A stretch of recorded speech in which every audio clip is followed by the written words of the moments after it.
Well, there goes the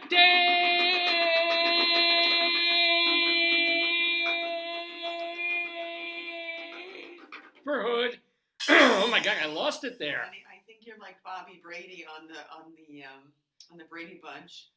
I remember that. Seasons change. It is time to change. He was. Oh, he's puberty. So yeah. they were doing a family singing act, and what happened was he was going through puberty, so they wanted him to sing, and he didn't want to be taken out of the number, so they made him sing a song when seasons change, and then his voice would break during the song. Oh, that's cute. Yeah. That's a. Of course, I've got morning phlegm just at the moment I go on the air. Hold on, let me gargle it out. Do you want me to give you tea? Oh, I have water running down your face. Classy show, huh? That's my darling and adorable wife, Joyce. I'm the darling and adorable Dave, who hosts this program. It's called Dave's Gone Bye, conmigo. And we've been doing it for years and years and years, since, like, let me give myself a little more headroom here. Since 2002, Dave's Gone By has aired. That's amazing. Isn't it? That's amazing. I can't believe like the year after 9/11, we were doing this show. But did you first start it at the radio station in Freeport, or where did you? Did you start it non-radio and then go? It was in Limerick. Wasn't it Freeport first and then Limerick? I don't even remember Freeport. We were in Limerick, and then we went to Babylon for a bunch of years. American Babylon. I got confused. It was on WGBB AM 1240. I shouldn't give them a promotion because they were kind of assholes there half the time. But Trevor supports you still. Trevor's great. Nice stuff. He writes nice stuff. He's like, hey Dave, keep on doing it. But the radio station is somehow still there. Physically, or is it just like? No, physically, kill me now. Physically, they moved back to close to Freeport again. All those years when I wasn't driving, when I didn't have a car, when I'd be taking the railroad, when I'd be trying a bicycle. I never understood why they had two locations. That didn't make sense to me. They didn't. They always moved and moved. So they had the station in Limerick, and then but the tower was out east, I think. And then they finally moved the stuff to Babylon, and then moved away from Babylon and back. They had the one where Joey was. They never had the other one where we went that was further out. I mean, probably in the transition they had. Okay, that makes sense. I thought they had. I was like, why would they have multiple? No, they had no money. They barely have money for pencils, let alone having two buildings and rents on Long Island. And plus, the station when it was on Long Island, there was a Christian radio station that was in the same building. I don't think they were owned by the same. So they might have rented space in it. Oh, that makes sense. So, and I think that station, thank goodness, went under. But I don't. But when I was GBB a couple of years ago, moved back to where it would have been incredibly convenient. Of course, I was long gone by then. They used to be the same building, or? Yeah, they used to be across the hall. Oh, yeah. I remember I had a band in. I'm not going to mention their names. They were acoustic. An acoustic band. Yeah. And we had them in, and they were doing stuff in the studio. Huh? No. This is a couple of years in, and it was. Who? No. This was just nice guys, kind of weird guys. In fact, two of the four people who were part of the group are dead. Because they were young people. It was kind of weird, avant-garde-y. Folky, rocky music, but they came in and they were doing a couple of songs on the show. But the lead singer just had one of those voices, and it was really not one of them had an electric instrument. Whoa. But he just had a kind of piercing voice, and it was that. And like the Christian station across the hall was like, you're making so much noise. I'm like, it's a radio station. It's not only an acoustic, it's an acoustic band. Nobody's got an amplifier. They're playing a guitar. They got I think bongo drums or whatever the fuck they had. They were terrible. Maybe it just was bad. They were bad. They were bad. I didn't want to say it at the time. It's not my kind of music, but. Why did you have them on the show? Oh, they were nice, and they sent letters, and they wanted to be on the program, and they were interesting and weird, and so we had them on. It was back in the day. Yeah. I've had this even when we were at the college radio station. There were a couple of bands I specifically had on because I thought, ooh, the kids will listen to this. Yeah. I'm drinking my tea. What was it? There was a band that is actually highly respected, where I had the guy from a band called Shoo Shoo on. Not my kind of What kind thing. of music? Kind of hard, progressive indie sort of. It's just a little beyond my taste. Were they local bands? Is what you're saying? No. They were kind of national, but sort of undergroundy musical, not huge, famous. And the guy was very nice, and it became one of my most famous / notorious interviews. Why? Because the guy had some. It was over them, but he had some mental stuff. Was he the one who talked? Yeah, and he had been suicidal, as lots of people are. It was cathartic for him, I think. Well, not to do the interview, but I asked him fairly open, I said, how close were you to the edge? Yeah. In the interview, and I said, was it when you tried suicide? Was it a cry for help kind of suicide? Was a real, actual? And people just crawled all over me on YouTube for daring, to ask a question like that. I was taught by doctoral students in my prior institution that asking about suicidal ideation doesn't encourage it. It encourages people if there needs to be help. But you're not going to plant that idea in someone's head. As I go back, this is in his not even so recent past. Oh, okay. It wasn't like, hey, a month ago you tried to commit suicide. How you doing? It's like, it's like, do I need to hide the cutlery? And it's like, no. What makes me more mad is there's a singer of a band who does not have mental illness, and she writes all these songs about mental illness that are very gothic and sad. And to me, it's like you're like a scavenger of other people's tragedy. So how can you be so sure? Well, the person's declared and said, I don't, but I have, but I have whatever. Like that, I think is if you're benefiting off of the labor or misfortune or success or tragedy of others, that's less. Yes and no. I mean, Steven Spielberg wasn't in a concentration camp. But that doesn't mean he can't make show. But he's not saying that he was in a camp. So the songs come. If you listen to the songs and you don't know the backstory, you think, oh, this person has experienced it, and I think that's a little bit. Yes and no. I mean, there's artistic license. Like Harry Chapin didn't drive a truck with 30,000 pounds of mashed bananas on it. I know. You put yourself in situations that are not real. I don't know. I mean, there is a crossing of the line of. I see what you're saying. I really do. Yeah, because it's like tragedy monger. Like it's not your story. It's not your lived experience, and I mean, maybe they're exposing it, but it just doesn't ring true to me. You've not lived it, and you're making this whole big thing, and the video and all the sort of talk around it assume that it's you, and then you come out and say, I never had that. And it's not me. I just, wanted to. And then 20 years from now, she'll write her memoir. And it's like, by the way, I was getting therapy at the time, and I really something like, I was molested when I was 7. I didn't remember it, but I really did remember it. I just don't. I don't like people who fake stuff. Fair enough. Yeah. How do we get on? How do we get on this? I don't even. Dave's gone by. We just get on stuff. Your band, and the band, the interview. Right, interviewing a band, and they were making too loud sound. Maybe ask the crystal ball here. Oh yeah. Well, why don't you got the thing there? You got it. I don't know how. So Joyce got me as one of my birthday gifts a magical crystal ball. What? Oh, I didn't even ask you a question. It's like it's practicing for me. Yeah. So what questions should we ask the magical, mystical crystal ball for today on Dave's Gone By? Will David be eating will David be getting ribs at Mission Barbecue? After the show. Not during the show. I'm not going to Mission Barbecue during the show, but. Okay. No, probably not, because they have the wrong Black Plate. I got a fucking shrimp for Black Plate special. Ask what other place you'll eat. Ask another place. So it won't actually mention a bunch of restaurants. No, you could say, will David eat at a Japanese restaurant that has a robot? Yeah. Yeah, will he eat at the? Will I eat at the robot semi-controlled Japanese restaurant that is near Mission Barbecue?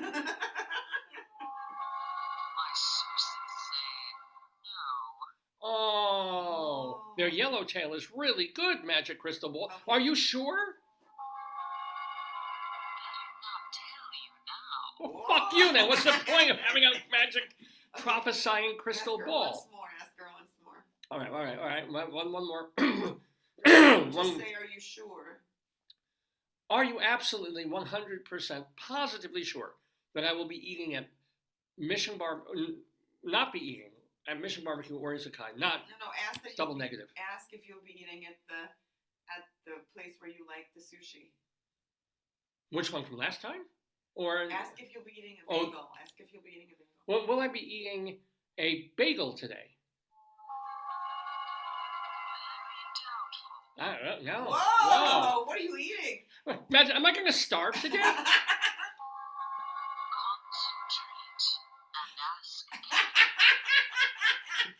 Imagine, am I going to smash you with a hammer? Yeah. Get the tool chest. Hold on. We're going to do this. We're going to do this right now. No, David, no. Wait, I'm doing this. Uh-oh, David, no. Hold on. This is happening right now. Oh, Lordy. You know where the toolkit is? I do. Oh, boy. Please don't scratch my desk. Here, put it on the floor. All right, hold on. This isn't authentic. I got to open this up here. Be careful, honey. There's sharp things in there. Yes, I know. Put it on the floor. I'll give you the hammer. Things like I've never... if I had a hammer, I'd hammer in the morning. No, please don't scratch everything. I'm not going to scratch your desk. Hold on, here. Oh, okay, pull that here. And your zipper's open. Close that while you're hammering, please. This could be very dangerous. All right. Ask her a question. Let's redo this. Say, will you go out for a good lunch today? Okay. Magic Crystal Ball. Will I have a lunch that I will enjoy today? Think very, very carefully of your answer. Oh! Ask her once more. Really? Yeah, I mean, we're giving her a lot of chances here. Where do you want to go for lunch? I'm not sure. I mean, maybe. Okay, so that's why she can't pick it. Vision in your head what you're eating, what meal. Okay, now ask her. Will you have the meal you're dreaming of? Will I have the meal of my dreams? And will she shave before I start eating? No, just kidding. Here we go.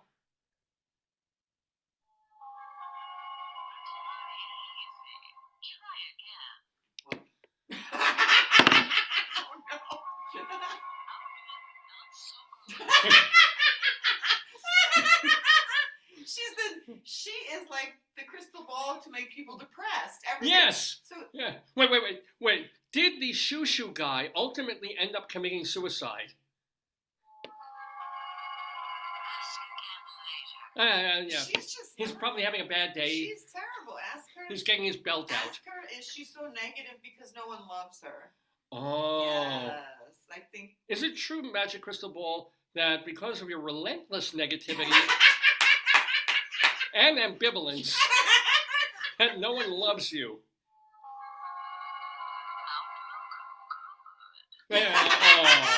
All right, I feel sorry for her. I apologize, Magic Crystal Ball. She's sad. I'm still going to take a hammer to her. My God. I spat all over it. Somewhere we have the extra ballpark, but the stem doesn't work, but we can always...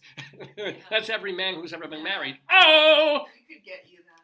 Thank you. Yeah, just in case. Can I have your phone so I could look at your Facebook and get it? I can't get your Facebook. All right, hold. It's here. Okay. Anyway, you're watching the 932nd episode of Dave's Gone By that we're taking a hammer and tongs to. It's called Simply MARGVELOUS. Ha! That's a pun right there. Simply Stop it! Shut up! Stupid thing. All right. I like that. Simply MARGVELOUS because in the Daverhood we're going to have a special guest in about 45 minutes talking to Rabbi Sol Solomon. Will be longtime playwright, a theater artist, and theater professor, Deb Margolin, or generally goes by Deb Margolin. She started in the 1980s with a very well-respected avant-garde lesbian troupe called Split Britches, and then kind of split from them a bit to do her own stuff. And who broke up? What? They broke up. Who? You said they. Split. Yeah. Split. I didn't understand what you said. Well, I don't know. I'm sure they're all still friends, but I guess she probably wanted to move in her own direction. All groups break up. Do you notice that? Well, no, Split Britches are still together. It's Lois Weaver and Peggy Shaw. Or is it Peggy Weaver and Lois Shaw? Well, two women. I don't know if they're a couple or just an artistic couple.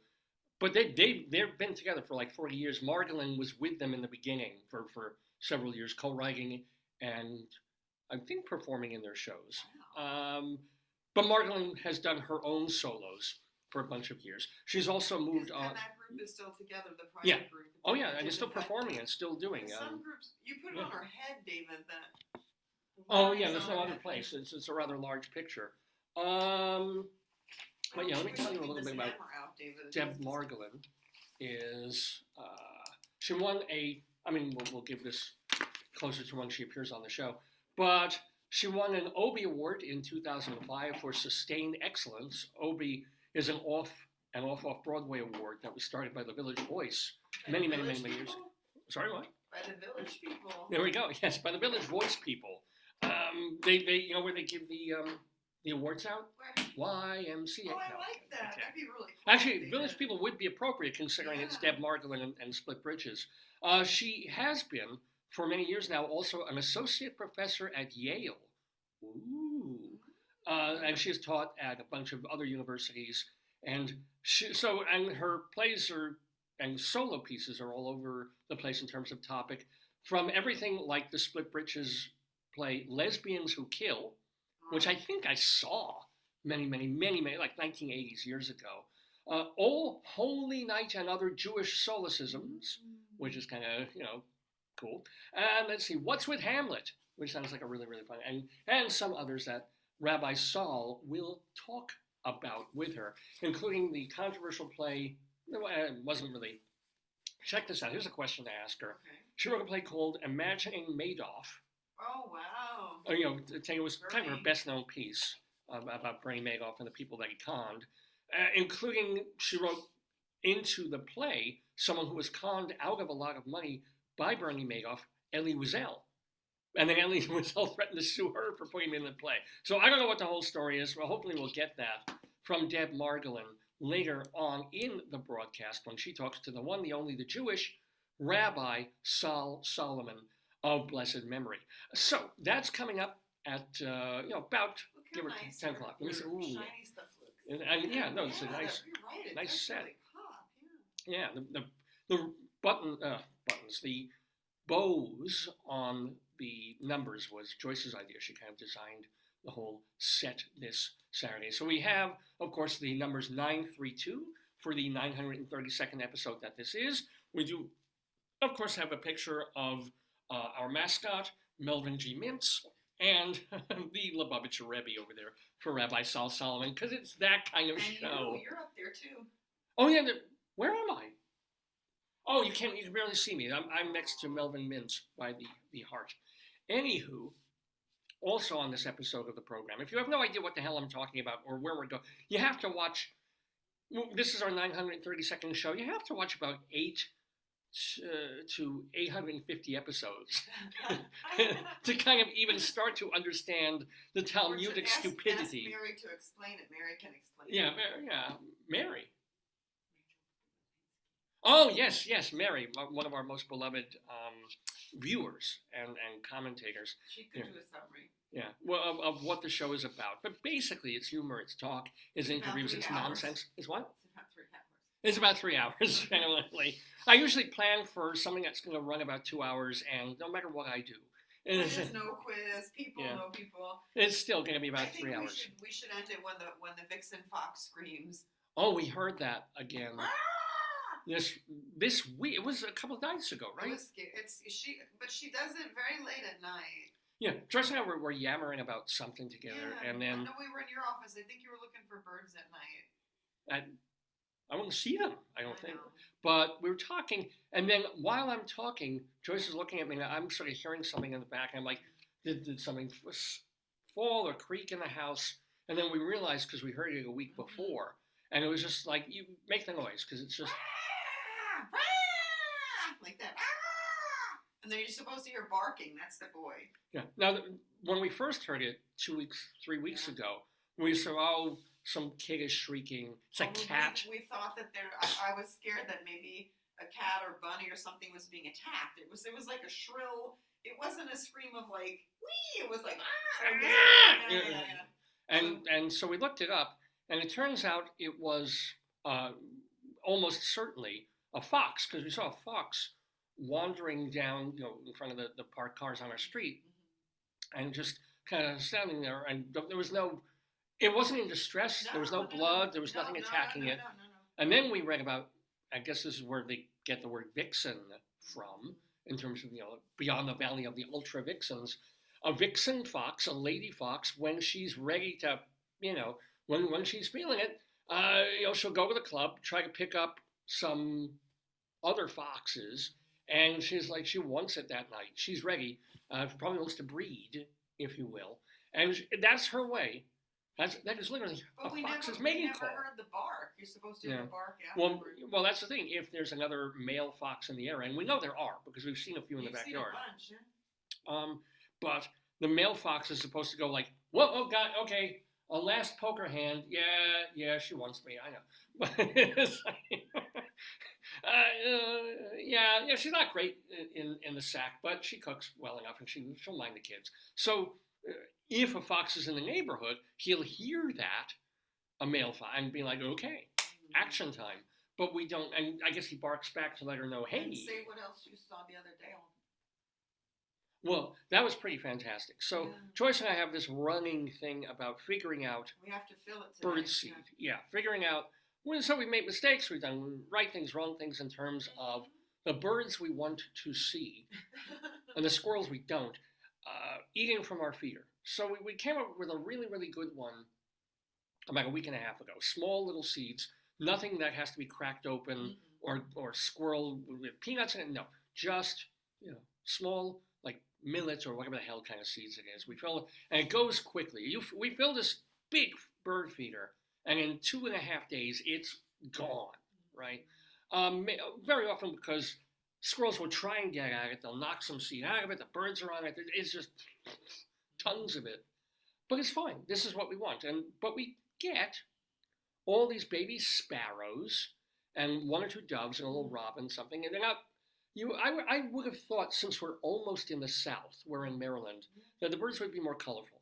That we would see something a little more tropical. Have you ever seen an Oriole? Or...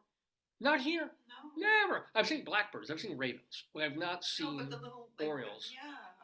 Which you figure? I see robins, but not Orioles. I don't get it. We're in Baltimore. Where the hell are the Orioles? And don't say Camden Yards. Camden Yards. Thank you. So we're like, okay, but I also want to see. I know we have a cardinal couple nearby. I think they live here. Yeah, they're probably in a tree at our next door neighbors. Because sometimes we'll see the male and or the female cardinal, and love that. I wish we had more cardinals. They're beautiful red birds.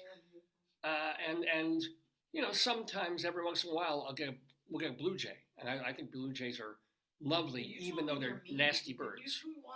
Everybody says they're mean. Bullies. They're bullies. They push the other birds away for food. Why? Why are pit bulls meaner than other dogs? I don't know. Yeah. But so sometimes we will fairly often see the cardinals, and we'll see a blue jay here and there, and then some other kind of weird kind of birds. When we first moved here, there was a hummingbird feeder. Again, you can wind back to episode number 847 or something and find us talking about hummingbirds. And we would see the occasional. They're so small and so fast that they actually look like giant bumblebees. You don't even know that. Yes. But we had to take that down because the ants were getting to. That was it. Well, we can buy when we go to the bird, like the real bird store. I know the bird store near your tailor. Yeah. They have some kind of special mixture for the hummingbird feeder, and I think that it might be something that prevents other things from getting better than just sugar water, I think which draws ants. But the thing that happened this week was we filled the bird feeder last week. Oh, yeah. Got tons of little baby birds, Oh, yeah. and the occasional dove and the cardinal will be walking around and eating under it or on top of it. And then bird feeder's empty. Nothing in it. Not a thing, right? Then yesterday, or maybe it was the day before, suddenly, out of nowhere, at the same moment, a cardinal, a blue jay, and a woodpecker in the back of no seed, nothing. It's. I know. I think they were by that little water tray though, so it's kind of maybe that's what they. Yeah, well, the water tray was full because it had been raining, so there was Yeah. water in it. But I don't know if they needed it because it had been raining. So I don't. Or it's like there were They days. don't have Stanley cups. They can't, they can't drink that way. That's good. That's good. Nah, I was working on a joke there. Did not happen. But the other weird thing is, again, on days when there shouldn't be any birds there, we will see that there have been times when we'll have like 40 robin redbreasts on the lawn, duking, looking for worms. Maybe because it happened after rain, the ground was soft, and they figured after the winter, the soil softened up a bit, and maybe the worms were coming to the top. And you know what these birds do? It's really brilliant. They stand there, and they go duke, and the worms think it's like thunder or something, and then they start going, hey, what's going on up there? Oh, no. That's really what they do. They make the ground tremor for the wormsies. And then the wormsies, I guess, instead of going lower, go higher. That over time, some of the worms would know better. I know, right?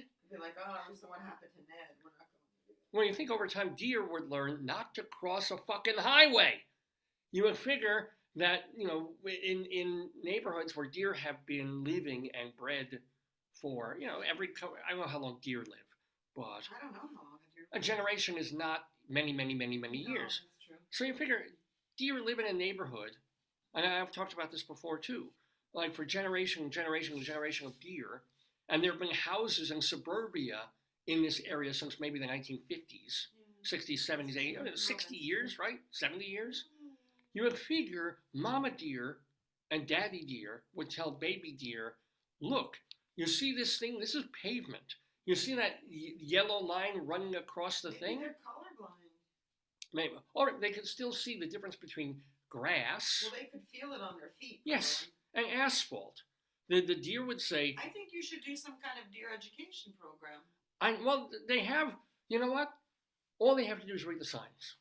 All the deer have to do is a yellow sign. It says deer with a big X in. You know what community college the deers go to? Which? Bucks County. You need to... Thank you. That's very good. That's good. Thank you. You're on it today. Bucks County. I love it. Yeah. And you know why some of the deer can't go to college? Why? They don't have the dough. Oh. And you know why some get expelled for cheating? Why? Well, they have all the antlers. Antlers. Yeah, no. All right. Fine. Yeah. Okay. Your joke's hilarious. My joke's your joke is not. right. That was bad. Ask her about your jokes. Ask her Let's see. Deer Magic 8 balls are I don't think that's one a name. singular 8 ball. Are my jokes hilarious? Uh-oh.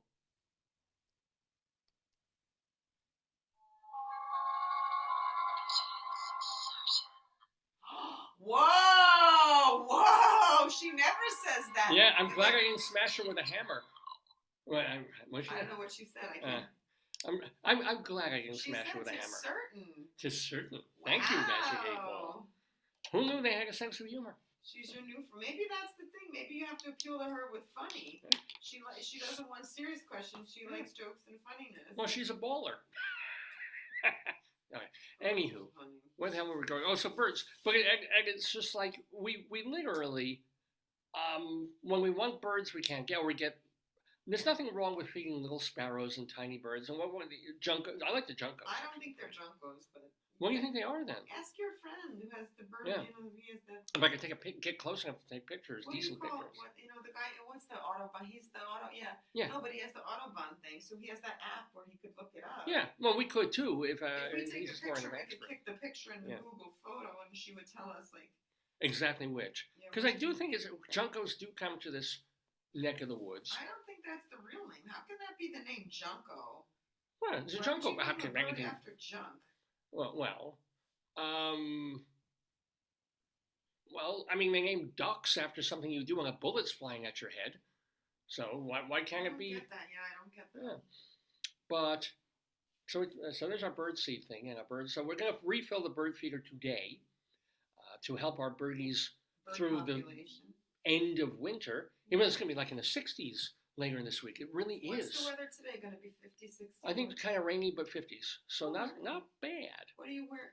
Should I wear my fluffy coat or the light coat, or what do you wear? I think today you will be able to. It'll be damp, but you can get away with your light coat. But you might want to bring the hood just in case it rains. It's going to rain, yeah. Just in case. It might. We're not going to go that far, so. We never go that far. How far can we ever go? You know, either Detroit. 4 miles or 5 miles. You know. Detroit. No. Rather stay home. No, nothing against my viewers in Detroit, but let's face it, you live in Detroit.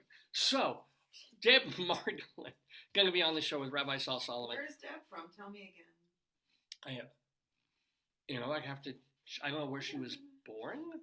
She's I'm presuming. She's at Yale now. She's in New Haven. East Coast, yeah. That doesn't mean she's from there. But she must have been in New York for many, many years because she was constantly doing off-Broadway, off Broadway. Yeah, that makes she'd have to be. Yeah. She doesn't have to be from there. True. No, absolutely true. I'm not sure what we can ask her because she'll be in the Daverhood in about half an hour. We will also have our Colorado Limerick of the Damned. What's the town? Well, the town this week is going to be Flagler. Oh, and let me tell you, it was not fun trying to rhyme this one. Hey, remember when we were in Florida? That's on Flagler Beach, right? We went to Flagler Beach. That was where we saw your manatees. That was there? Yeah, we went down to the manatee pool. And remember we went there and you were so excited you ran there. And basically we looked at them and all they did was like not move for an hour. Yeah. And then maybe occasionally one would go up and blow air bubbles. But that's what they do. Move. Yeah. Didn't we send them at feeding time too? Didn't they throw cabbages down into the water? Yeah, but I don't think there was any movement. They just went, It wasn't like, Porpoise show or something. Well, no. It wasn't like, what was that killer whale? No, it wasn't a Tillicum spectacular. No, it was not. No, it was, you're right. It was just watching them kind of hover in the tank and occasionally, very slowly. One would bump into the other one and, shove the other one. Well, so there was action. That was not, They're manatees. They weigh 40 million pounds. They're not going to, not like trained lions. There was no synchronized swimming with that group. No. There's just like synchronized floating, and whole. It was like, whoops, pardon me, I bumped you. I'll get air. Okay, that's enough. And then they go up. They don't have blowholes. Like they go with little muzzles. They're fuzzy muzzles and go. Are they mammals? They're mammals, right? Oh, they must be. Yeah, they're not fish. They have live birth. So, Flagler Beach in Florida is where Joyce and I saw these manatees, and we also had fun. It was like near Daytona and all that crap. But it was near where they launched a lot of the space stuff, right? I believe you're right. Yeah. Where's that? Cape Canaveral. Yeah. Thank you. I couldn't think of it. But we're not going to. It's not about Florida. There is a Flagler in Colorado. Oh no, right? So where is it? Where is it? Yeah, somewhere in Colorado. It is central eastern Colorado. We weren't that far from it when we were living in Greeley. So I have some information about Flagler, Colorado for you, and a horrible, disgusting, evil poem. It's pretty evil. So, as we always do, that's why they're the Colorado Limericks of the Damned. They're risque, 5-line poems. How did you come up with that name, I wonder? Like, when did you come? I don't know. I knew I was going to do limericks. I needed something, a hook. Scary, and I realized that the idea of the limericks is not just being able to rhyme something 3 times and have it in the rhyme scheme, but also to be funny and disgusting. Why a limerick? Why not? They're not quick. Like a haiku or something or form. Like, why a limerick? Because you don't have to work for like 4 hours. I mean, haiku you work for 10 seconds, and then the Japanese people call you a genius. It is like sucking on a straw. The tea tastes so good today. This is my joy now. Yeah, okay. You put that in a book. David, I love that. Yeah. That's very meta. I love it. That is awesome. Yeah, Joyce is actually drinking tea. Well, beautiful. I made that up. That's I love that. 4 seconds of work. That's why you're And it's a haiku. The dumbest poem form ever. And it's profound. It's profound. But limericks are profoundly awful. No, not by nature, but you're making them that way. Limericks don't have to be awful. Well, they were because of the shape of them. They're not going to be sad. Are they always like dirty, like a limerick? They're kind of fun and playful and silly. Oh, okay. Plus, you had that guy Edward Lear who invented the form, one of the other, and he didn't even bother changing the last line very much. He basically, there was an old woman from Slunt, or the daga you want. The daga that crazy old woman from Slunt. It's like he's not even bothering to come up with a third rhyme. It's like that's just cheating, Edward. Well, maybe he was developing other literary forms. Oh yeah, he did a whole bunch of other things, but he would change maybe one word on his last line, but it wasn't the rhyme word. But limericks have progressed since then. Yes. So it takes it. How it took me 4 seconds to come up with it. Sometimes it takes me like 2 hours to slave over a proper limerick. I'm not consistently. I wish I'll walk around. I'll pee. Do you think some of these towns would use the limericks as their visitors bureau slogan? Well, you can make nice, cute limericks. Let's see. If ever you've, let's see, the wonderful thing about Vale, you can climb, you can boat, you can sail. Oh, I like that. You'll have a great time without fail. I mean, I like that, yeah. That could be a limerick, but that's not going to be my limerick for Vale. Oh. As you well know. It's going to have, some woman being horribly molested or some child being torn to pieces or something hilarious like that. That's the point. You got to give the warning for the children. Well, that's why I call them Colorado Limerick of the Damned. If you see that, you might go, oh, perhaps. It's like when you come across South Park cartoons still on the web. Isn't that funny? It's like not for children. Even on Netflix, some of the cartoons say not for kids. Well, they're not. Well, but I think wouldn't a parent preview something? I mean, maybe they're just don't have time, but who has time? I would say if you see a cartoon, some of them are definitely not for children. Yeah, but when South Park first went on the air, you thought that was for kids. Yeah, remember now we have the way to preview. Nowadays, back in the day, everything was appointment television. You took it, those are cute. Look at the cute drawings. It's colorful. It's funny. Little children at the bus stop. Mm-hmm. Let's all watch this as a family. And then suddenly, Cartman's got a probe going up his ass. Okay, kids. Right. Yeah. That was not good. Do you want me? You want me to make you? Yeah, tea would be good for the rabbi would be kind of helpful. Let me go down and make it, David. Yeah, I'll talk about some other stuff. Can I make it in? I don't have to make it in the. I got the rabbi cup here, we're all set up for Rabbi Sol Solomon when he comes here. I want to make sure that there's it's just a regular cup. Yeah. Do you want me to pick a word? Let me pick a word. Yes. Okay. Yeah. So we're also going to do Dave's Big Dick Dictionary. Now you have 3 dictionaries. I do, because Joyce, God bless her. You are a wealthy man. I love free shit. So here's a free book that Joyce found. We've been using this one from our local library, which technically makes it free, but we have to give it back. I'll pick one of each, and you decide the word. You have to use all 3. No, I can't. Yes. Well, use all 3 in a sentence? No, and throughout the show, you have to. That's a challenge. All right, fine. Yes. Fine. I challenge you to use all 3, not at once, but throughout the course of the show. All right. And then when you use the word, I want you to hit this bell, so that we know. I'm up for a challenge. I challenge you. I'm usually not up for a challenge, honestly, but here. I'll pick the first one. So what Joyce is going to do is she's going to randomly go through these 3 different books. Let's do randomly thumb through it and come up with 3 different words, and apparently I have to use them, and we talk a little bit about them. Okay, so this is word 1. Yeah. Ready? Tell me when to stop. Now. Okay. The word is dress. Oh, all right. To direct, to put right. Wait, dress? Yeah, to make or set straight. Yeah, okay. To prepare for use, like to dress or embellish or trim, like or a butcher. To put on clothes. There we go. To put on or wear fancy clothes. Ooh, yes. To apply dressings to a wound. To arrange the hair by combing, brushing, or curling, or to apply fertilizer. I haven't heard that one. Yes. All right, I'll have to pick one of those, or many. Okay. So dress is one. Oh, sure. On the day that you're going to give me 3 words to talk about, you pick the easiest, best word ever. Okay, all right. Yeah. Now, this is another dictionary that Joyce got for free. From but the words stop in like what, 2020 or 20? No, it's 2001. 2001. So, yeah. So certain words like, I don't know, meme might not be in here. And it's 2 books in one. And it's a thesaurus. So Joyce is going to page through it and find another word. Okay. I'm using my other hand. That's what she said. Stop. She's probably in the thesaurus part now. The word is eminence. It's the thesaurus. Eminence. All right. So dress and eminence. Eminence is eminent, exalted, tall, gigantic, Patagonian, towering, elevated, dignity, importance, primacy, elevation, dedication, glorification, enshrinement, consecration.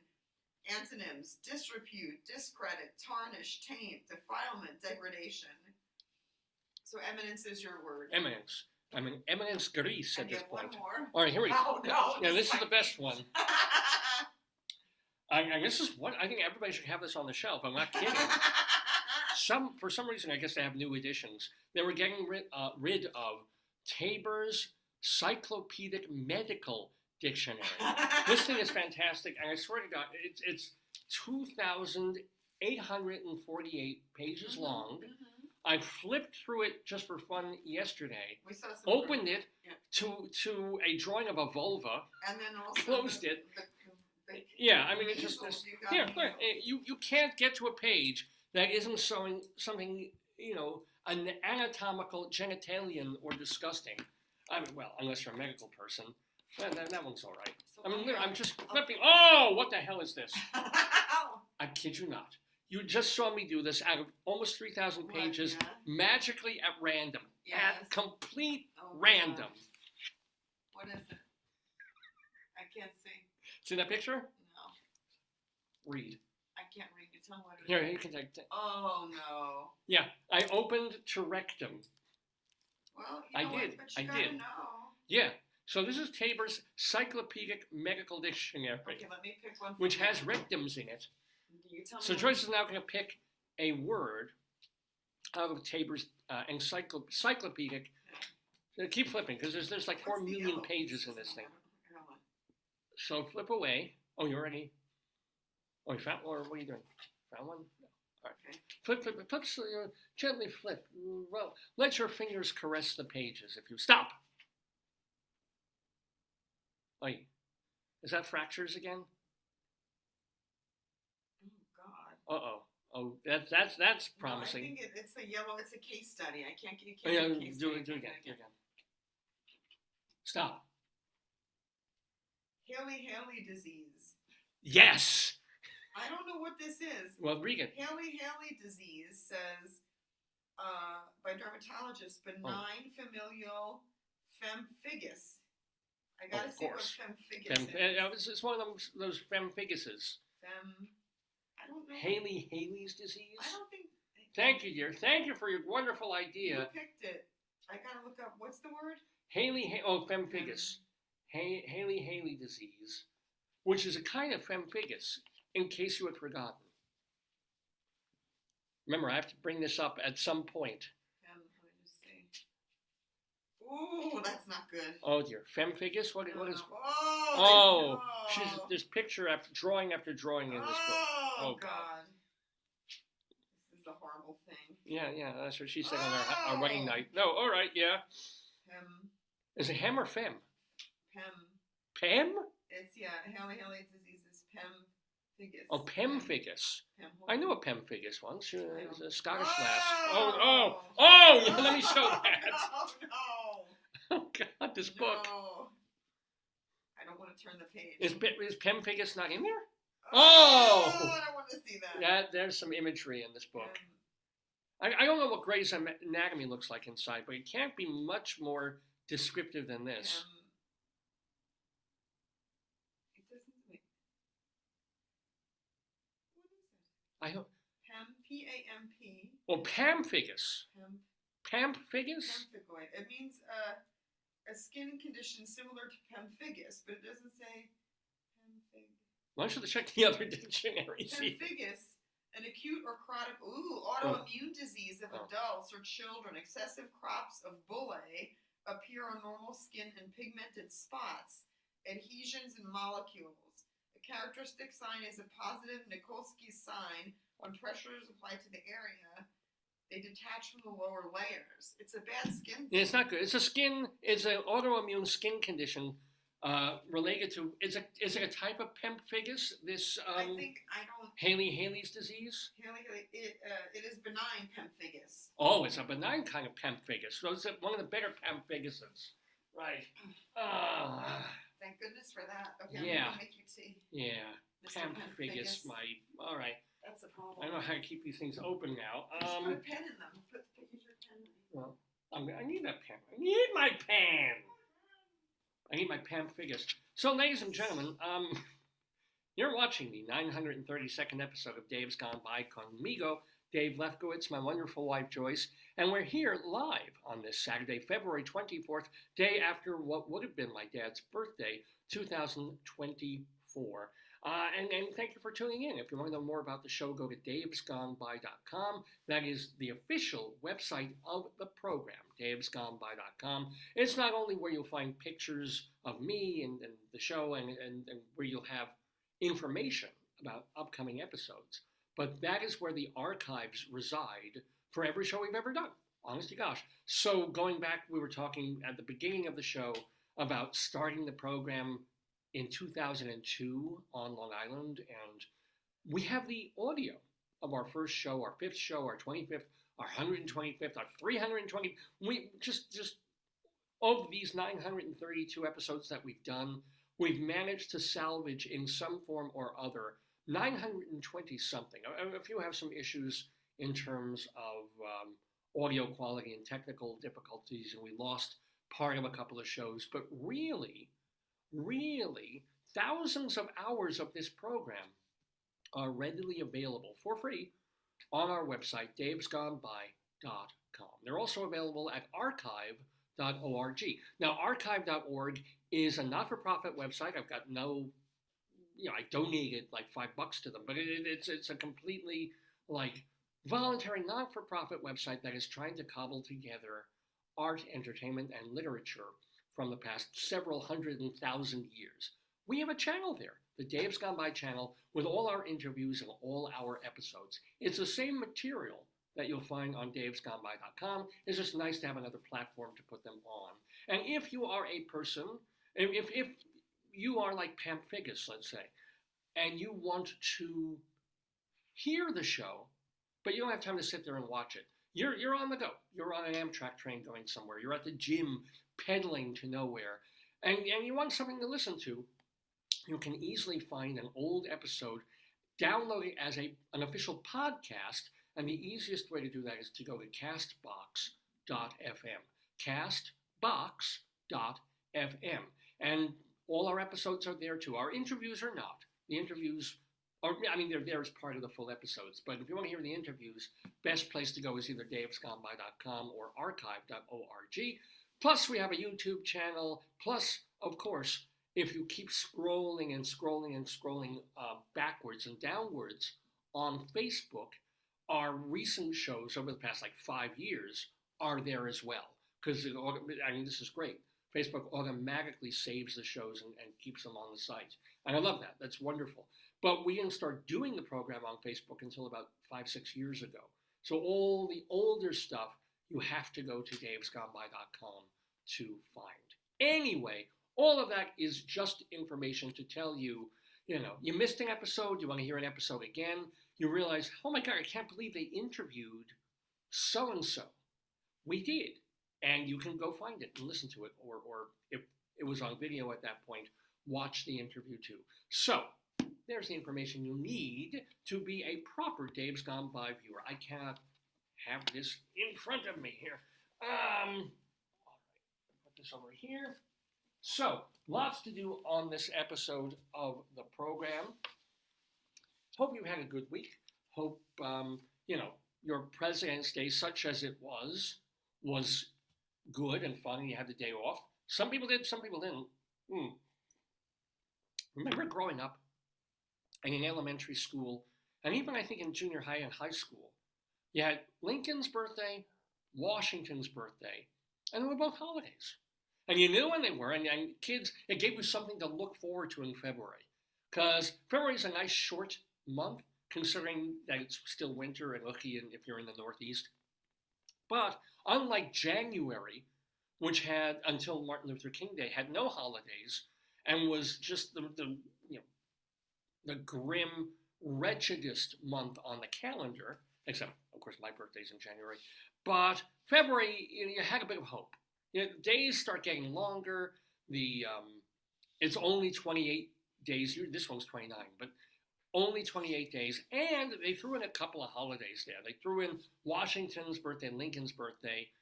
All of a sudden, you had those days off from school. And that was huge if you're in 4th grade and you don't want to drag yourself to school. And then they lumped them together. Suddenly it became, not Washington's birthday, that's just President's Day.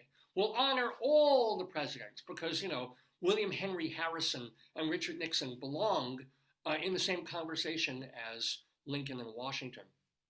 And then people stopped taking it seriously, right? It wasn't honoring the father of our country, albeit a slave holder, and Abraham Lincoln. It was now President's Day. It's about furniture sales, right? And nothing really in particular.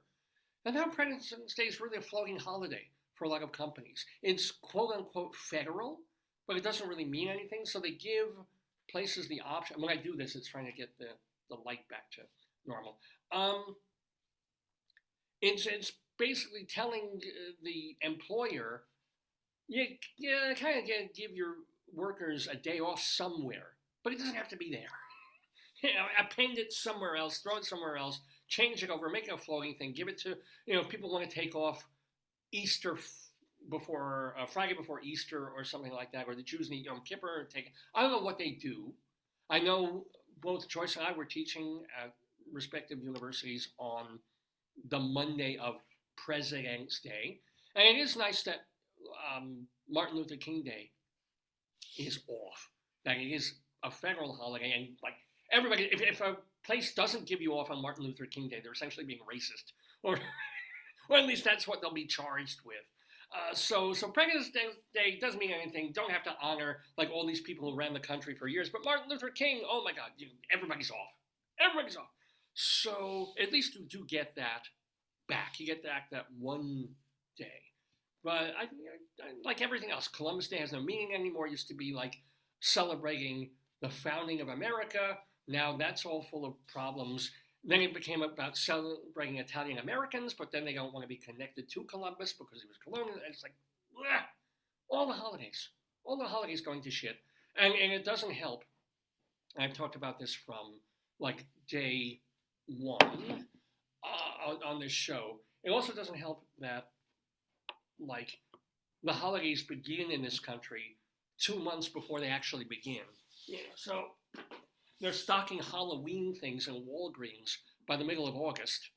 They're stocking Valentine's Day stuff before Christmas is even over. It's just like, when we have no real sense anymore of when things begin or when, it's just when shit has to sell. And that's what it's become all about. So the second, even before, what's the next big holiday after St. Patrick's? American-ish. It's probably Labor Day or something like that. Yeah. Like the second after Valentine's Day, they're going to start stocking summer material, beach things, and pool floats. It's going to be still winter. It's going to be the middle of February, and suddenly like here, pickleball sets, it's like, or cornhole sets. So again, it's led to the real kind of dissolving of the meaning of holidays in this country, not to mention the conflating of Hanukkah with Christmas and all of that. Why did I get on this? Well, President's Day. which was what? It was nothing. There was no, now President's Day is only a negative thing because if you're hoping for mail, the mail person doesn't come. If you need to go to the bank is closed. It's all there's nothing good about it. You're working. A lot of people are working that day, but they don't get the benefits of a holiday. So why call it a federal holiday? Is this your daylight savings time rant? It essentially is kind of like that. Okay. It's connected to the daylight savings time rant. They're floating holidays for people. What does that even mean? I don't know. When do we get our floating holiday? I don't understand what that means. Yeah. And it sucks for us because Martin Luther King Day would have been off, but we're not teaching yet.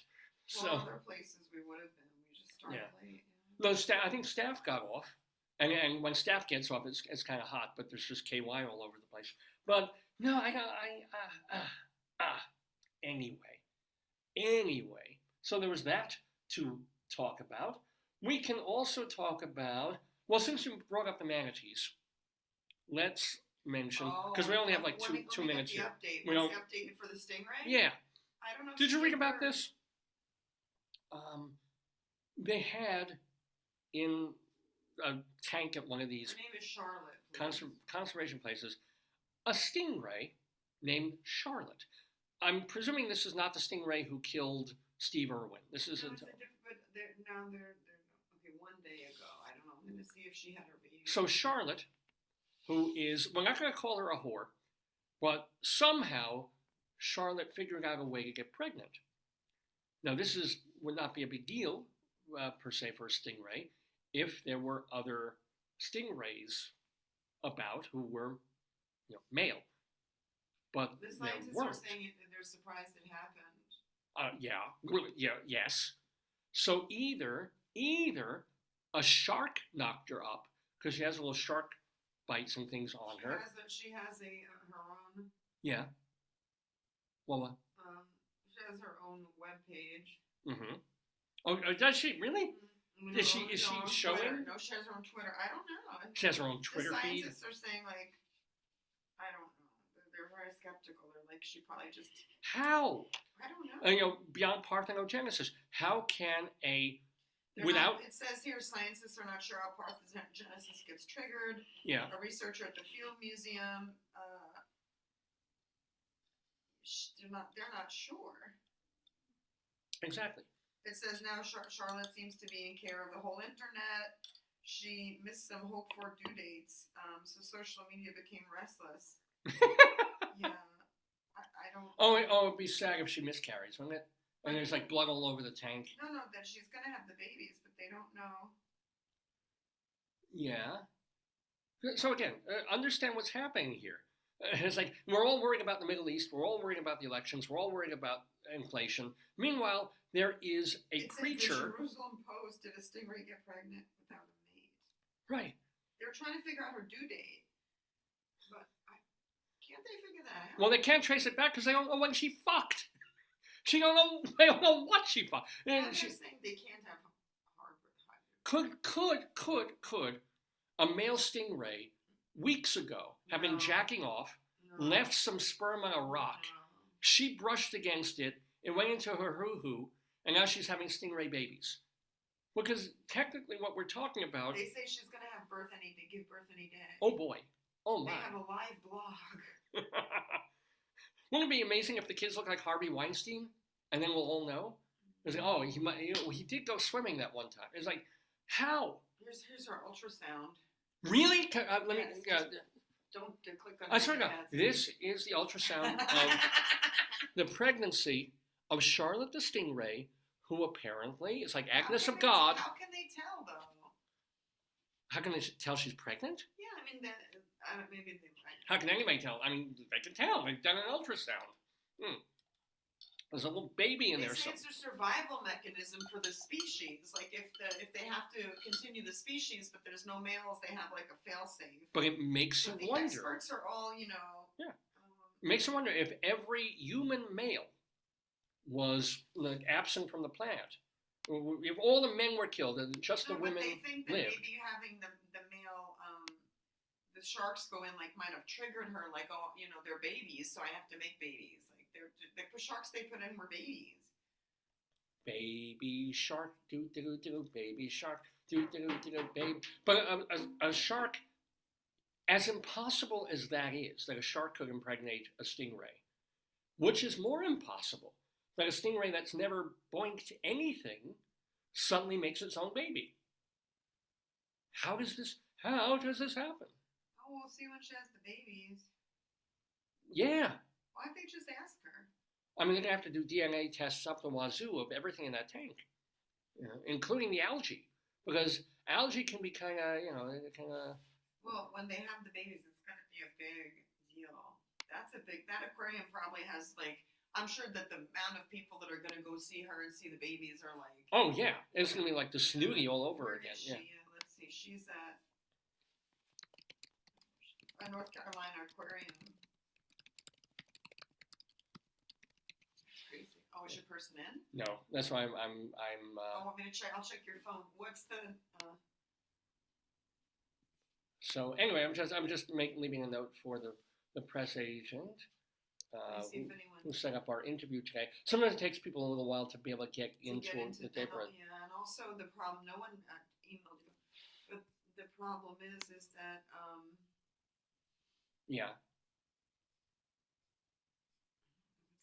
So yeah, we're waiting on a guest that we'll have in the Daverhood. Plus we have Dave's big dictionary coming up. Plus we have our Colorado Limerick of Damned.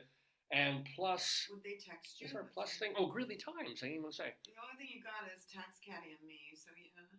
So let me just send one more time the info about the program, just to make sure, because it can. And as you said, if someone's coming in just on their telephone, they might have to input passcode crap that I don't normally. You want me to send that one? How can you? I'm going to send it by email to. So who would you send it to? Actually, our critic friend, press agent friend who's been on the show. I'm going to give you this. Yeah. Give me 1 second. Let me just copy. open this up. Copy. Okay. Yeah. I'm going to send it to you via your email. I'm in your email. Give me 1 second. I'm going to email you. Sorry, David. Hold on. Let me just copy and paste this. I'm going to give you this. Wait, just give me 1 second. All right. Okay, so take this. It gives the ID and the passcode. Cool. So I just emailed it to you. So if you're in your Gmail account, you could just cut and paste what I sent you. You see, it says. I see it. Zoom. Yeah. At the end, it says email and code. Passcode. Cool. It says the passcode. Yeah, they might. And try that way. They can just go to the browser and put that in. Yeah. What I might also do is go to see if I can find. I mean, I have her email address at Yale. I could try that. She's not gonna be checking it out. Maybe. I don't know if she has a website of her own. But she does, actually. Who do you contact? Did you email the person? I emailed the press agent just a moment ago, yeah. I'll see if they did it. Contact. Let me see if they did. She's not going to check that. You don't have anything from... It's just her Yale. I'm looking at your chats. I don't see anything new in chat. What's her name? Deb or Deborah Margolin. No, just Mal, the agent. Oh, his name. It's I already emailed him. It's Jonathan. Yeah. No, because I'm looking to see if they chatted you.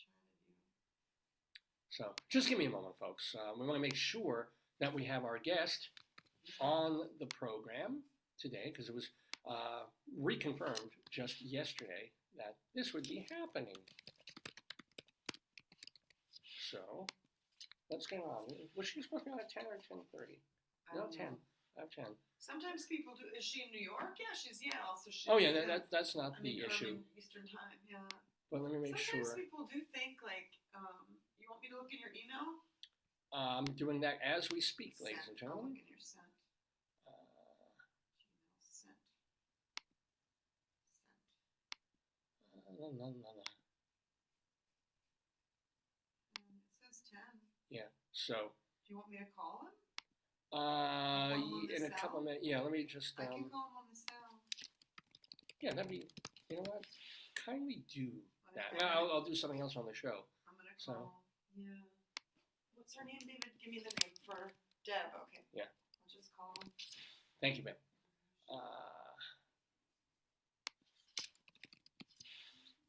So, hopefully she'll grab that.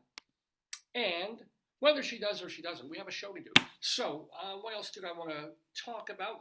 So, at some point, I also have to load in, thanks to my darling and adorable wife, 3 different words, including dress, eminence, and Hailey-Hailey's disease. There's always going to be one. There's always going to be the one outlier. Oh, dress, I can do dress.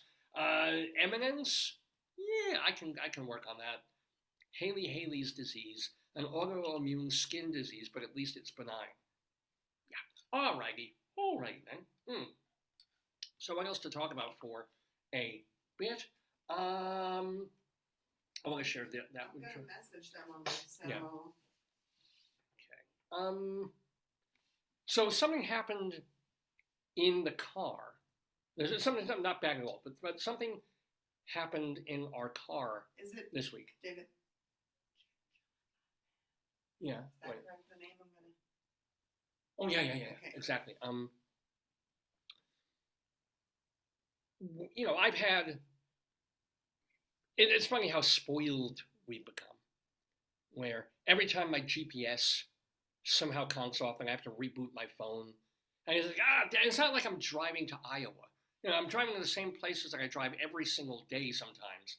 But I'm still like, oh no, my GPS stopped. What if I make a wrong turn and get lost? I can't find my GPS. And then it's like, God damn T-Mobile, and have to reboot and turn off the car, and then it kicks up again. Because most of the time, it works, right? So my GPS, it's become this absolutely essential part of my life as a driver, such as it is. It's fine. I'm sure it's the same for a lot of us. I said, hi, Jonathan, David here on the air. Will Deb join the Zoom for a 10 a.m. interview? Yeah. And I'll put the things in for him too. Please do, yeah. Paste it, but please paste. Pasting. Oh, here, okay. So, I'm used to, and I pasted the stuff. Yeah. And the GPS has been working fine, right? So, and it's great. And then something happened. I had to reboot again the other day, or we're looking for something. We're going to a map of something, and then suddenly the display on the car now looks different. Now instead of just having the route and the map and the directions and where are you going, now there's a line underneath it which is taking away part of the screen, and it's like suddenly, for no reason, nothing that we wanted, nothing we can get rid of. There's a line underneath of podcasting, and it's not Sirius XM. No, it's not Sirius XM. No, it's not Apple Audio. No. It's not Spotify.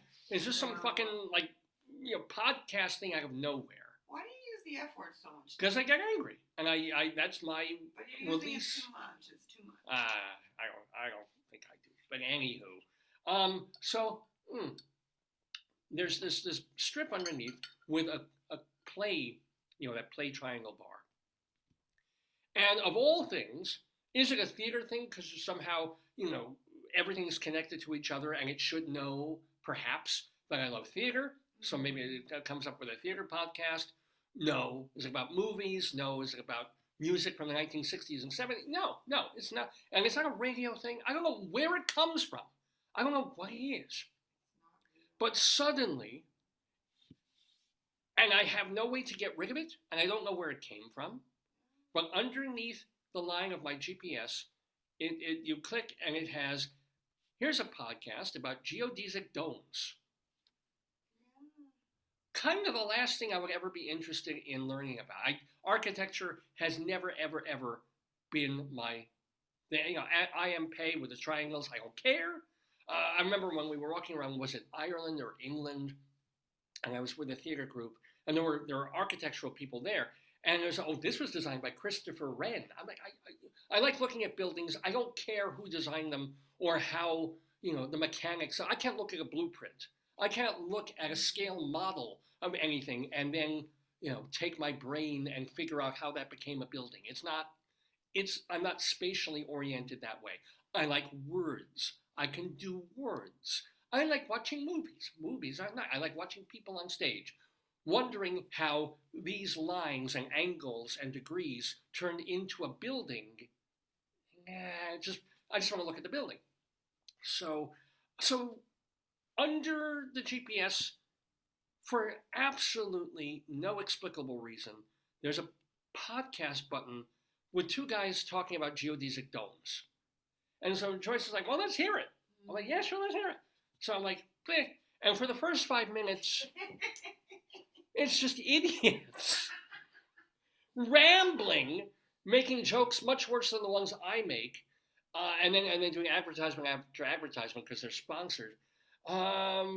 Before they even get to talking about this scientific thing of what are geodesic domes and who invented them and what are they like and about. And finally they get to talking about it, and it's relatively interesting because since they're idiots, they're very clear. They're talking at a level that even I can understand. It's like, oh, so it's a dome, but it's not some weird scientific thing. People are having houses built like this, in like the 40s and 50s and 60s when Buckminster Fuller was doing it. And all I know from it before this was that Bob Dylan lived in one in California. He wrote about it in the song Serve Somebody, might live in a dome. He was living in a dome. It was a geodesic dome. And that they're actually in some ways better than our angular, square-shaped, rectangular houses, just more aerodynamic or better for weather. They've not responded back, but I think part of the problem is at one point you wrote the 25th, so she might think it's tomorrow. Oh, and then I corrected it. Yeah, I just wonder, Right, well, if it is what it is, but he just reconfirmed with her, so I don't know. Anyway. I sent the stuff. I'll keep an eye on your stuff. So, they start talking about dome, and now I'm also, even though they're dummies, they're still understanding things beyond the level that I can. I'm saying that it's not a perfect circle. It's actually made up of triangles. I'm like, what? They did do some research about domes. Yeah. It's clear they read maybe a Wikipedia page. And that on a certain level, they became kind of popular amongst the hippie culture of people who wanted to live in something different, something more cool and funky and weird. Even though most of us kind of see them as weird and ugly-ish places. But we're listening to this podcast for like 15 minutes about domes. And I'm like, okay, this is getting moderately interesting. I really don't care. So how about flipping to another? No. We can turn it off. Yeah, we don't know how to flip. We can't get rid of this podcast service. We can't at least jump to the next topic, let alone jump to a different podcast by different people. We can't even get to the next or previous episode of these idiots rambling about science, right? It's just there. It's going to be there forever in our car. I'm going to be like 74 years old, driving with one hand because I'll be a stroke victim at that point to get my groceries. And it's like, and at that point, my CD player in the car will be broken and the library won't have CDs anymore because they'll be obsolete. And I'm like, I'm bored with silence or whatever. And Joyce said, put on something. And is that how I'm going to talk? How do I talk? Put on something? Well, you'll be old too. Not as old as me. You'll be 69. I'll be connected to a machine, baby, and then so it'll be like, press the button. It's like, let's make some stories about geodesic domes. And then I'll just literally floor the car to 90 miles an hour and kill us both rather than listen to this podcast again. But why? What is it? And it won't identify what the podcasting is. You know what will make you happy? Did you explain to them how we have superior restaurants here? Might as well do this, yeah. since our guest has decided to take a powder, if you will. Well, maybe, who knows? Maybe she thought it was 10:30. We'll give her. She's on the East Coast. This is not a California thing. Maybe something happened. We never know what goes on. David. I know. I won't disparage her until next week. Life happens, and maybe something. I mean, we hope to God, but we know people are in dire straits. Yeah, remember when months ago we were going to have this painter woman on. No, she was fine, but she had to drive somewhere in a horrible snowstorm because there was something weird, and she was like, they were evacuating her town or something. No, they were exhibiting her work, but it was a couple of 100 miles away, and the weather. She was like going like 10 miles an hour. There's like, get in the car, we gotta go now. Yeah. Ask the crystal ball if your guest will show up. Yeah, ask the crystal ball. Just release your anger. If I didn't have anger, I wouldn't do the podcast. I wouldn't be doing this show if I didn't have anger. But it's to express stuff, no? Exactly. hold on. Wait, what's the question? Will our guest eventually, this is a real way to test her. Yes. Will our guest in the Daverhood show up before 11:45? Today. Oh, all right.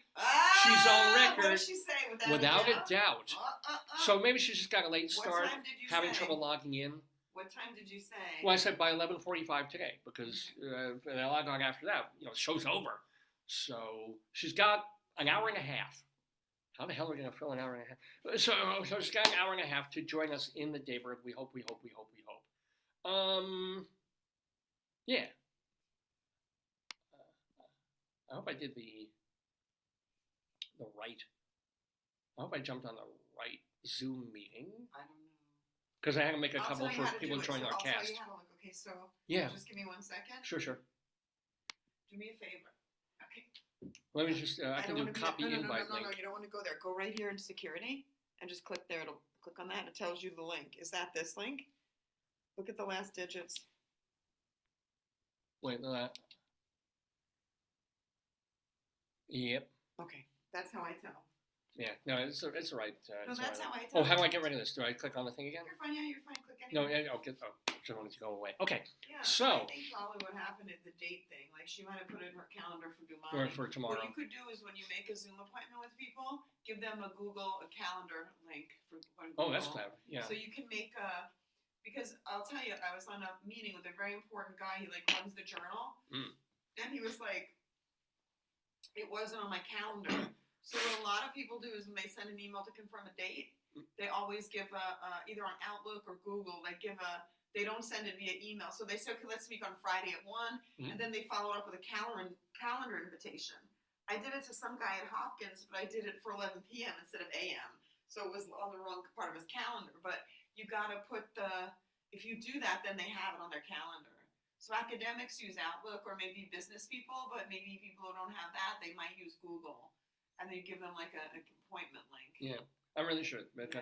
I mean, every once in a while, I caught the mistake, I make after I sent it, with dates sometimes. Oh, yeah. It happens. Maybe she might have said, okay, because when she responded back, it was from the phone. And when you respond to the phone, okay, the 24th, you're not reading. It's just like a visceral response, Yeah. But anyway, we're hoping. We're hoping that... She said, the lady, the crystal ball said, yeah. The crystal ball says the outlook is very, very good. No, she said certainly. Certainly certain. Yes. The outlook is certain. Yes. Ooh. So we live in hope, as it were. I'll keep checking. But anyway, we have as I said, we have other stuff to do. And then we do have grilly times. We've got I emailed the Limerick. guy. Yeah.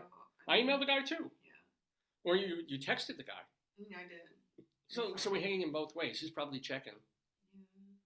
I'm wondering if I may have told them 10:30, but I don't see that. It says 10, but who knows? Maybe she got it wrong. Anyway, let's do something else. Let's shall we go through the photos? Let's because I'm not going to sit here in a holding pattern. That's not what the show's about. Do you want the photos? Let's get those done. Or do you want them on on the computer? Well, actually, there's one thing I want on the computer. The photos can be there, but the I need to read the descriptions. The menu. Photos. Yeah, I have that for you. Oh, you're okay. I'll do it that way. Here. I'll give you the photos. So you can share it. Give me 1 sec, and then you can talk. We copied. So the first one is Baltimore. It's a little bit backward, but here you can go one by one. You have to play. Yes, yeah. Oh, all right. Let me. I've got to set this up first. By the time I get to it, it'll go dark. So, there's a ton of them. Yeah. So. It differs from the printed menu. Just say that. Yeah. All right. Let me. I need to. You know me. I need to wade into the story. So here's the deal. Because you've heard me ranting about Mission Barbecue the last couple of weeks, that they've changed their Black Plate special. See, you wonder why I'm full of rage. They've changed their Black Plate special from a steak thing to shrimp. You got 7 shrimp on a plate for $14. It's like, no. And so I'm deciding for at least a couple of weeks, I'm not going to go to Mission Barbecue because they don't have what I want, right? I mean, they do have what they got ribs, but I'm not going to pay the full price thing for the full price menu. I can get ribs elsewhere. Let me try something else. And so I'm thinking, hey, what's other places in the area, because we always shop there every week in that shopping center. Where else can I go? And there's a Japanese place that has really good stuff. I'm sorry, Japanese and Chinese, but no, it's mostly Japanese. Sorry, Japanese place, really good stuff. And I've eaten there twice, and I will definitely eat there again. But this time I wanted to try somewhere different. And it's like, well, do I want to get ribs and like the chain place? Do I want to get this? And I'm thinking maybe, yeah, maybe no. But then I'm like, you know what? Chinese is fine. What else is out there? What other ethnic places? Because I love to try ethnic and different Chinese places from the ones I generally go to. And I go looking up, and very nearby, from like half a mile to where we shop, there's a restaurant. And I'll say the name of the restaurant. It's called Sichuan Taste. Sichuan, spelled in a weird Sichuan, Sichuan Taste. Anyway, it's got all the usual stuff. I'm like, fine, let me check this thing out. And I check out their online menu, the official online menu of this Chinese restaurant. And I'm like, all right, let me see what their dishes are. Let me check. Well, because I think we were in the car and we didn't have a paper menu, and everything we check is on, Oh yeah. If you need help, let me know. No, I was at home because I called you over to the computer and I said, "Hon, yes, you need to see this. You need to now. Let's see. Right. Now I want to go to the first one. I think I forget what order we took them in. I got it. You got it? Yeah. Hold on. You want your Googles? Okay. The beautiful thing, actually, I should, yes. The beautiful thing about all this, when you have, especially a restaurant with ethnic or foreign food, and it's got different names, they want to tell you what it is. Yeah, of course. And they also want to make you salivate. They want to entice you to understand. Like sometimes it might be like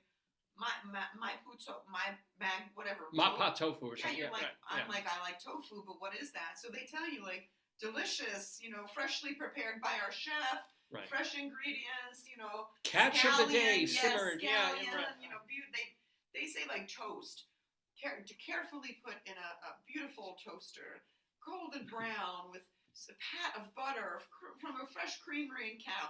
It's like McDonald's toast, but they make it sound like Yes. They give it the luscious, like how the waiters read it. Yes. Mango, kiwi, farm-grown, chemicals just for you. Right. So this is what you expect from a restaurant, especially this kind of place, where they want to tell you what it is and also tell you how delicious it's going to be. Yeah. Did you get a message? No. You have the bow on yourself, or it looks like it says 1932. The number looks like 1932. Wow. No wonder this show feels old-fashioned today. And I'm drinking an old-fashioned. But here's the deal.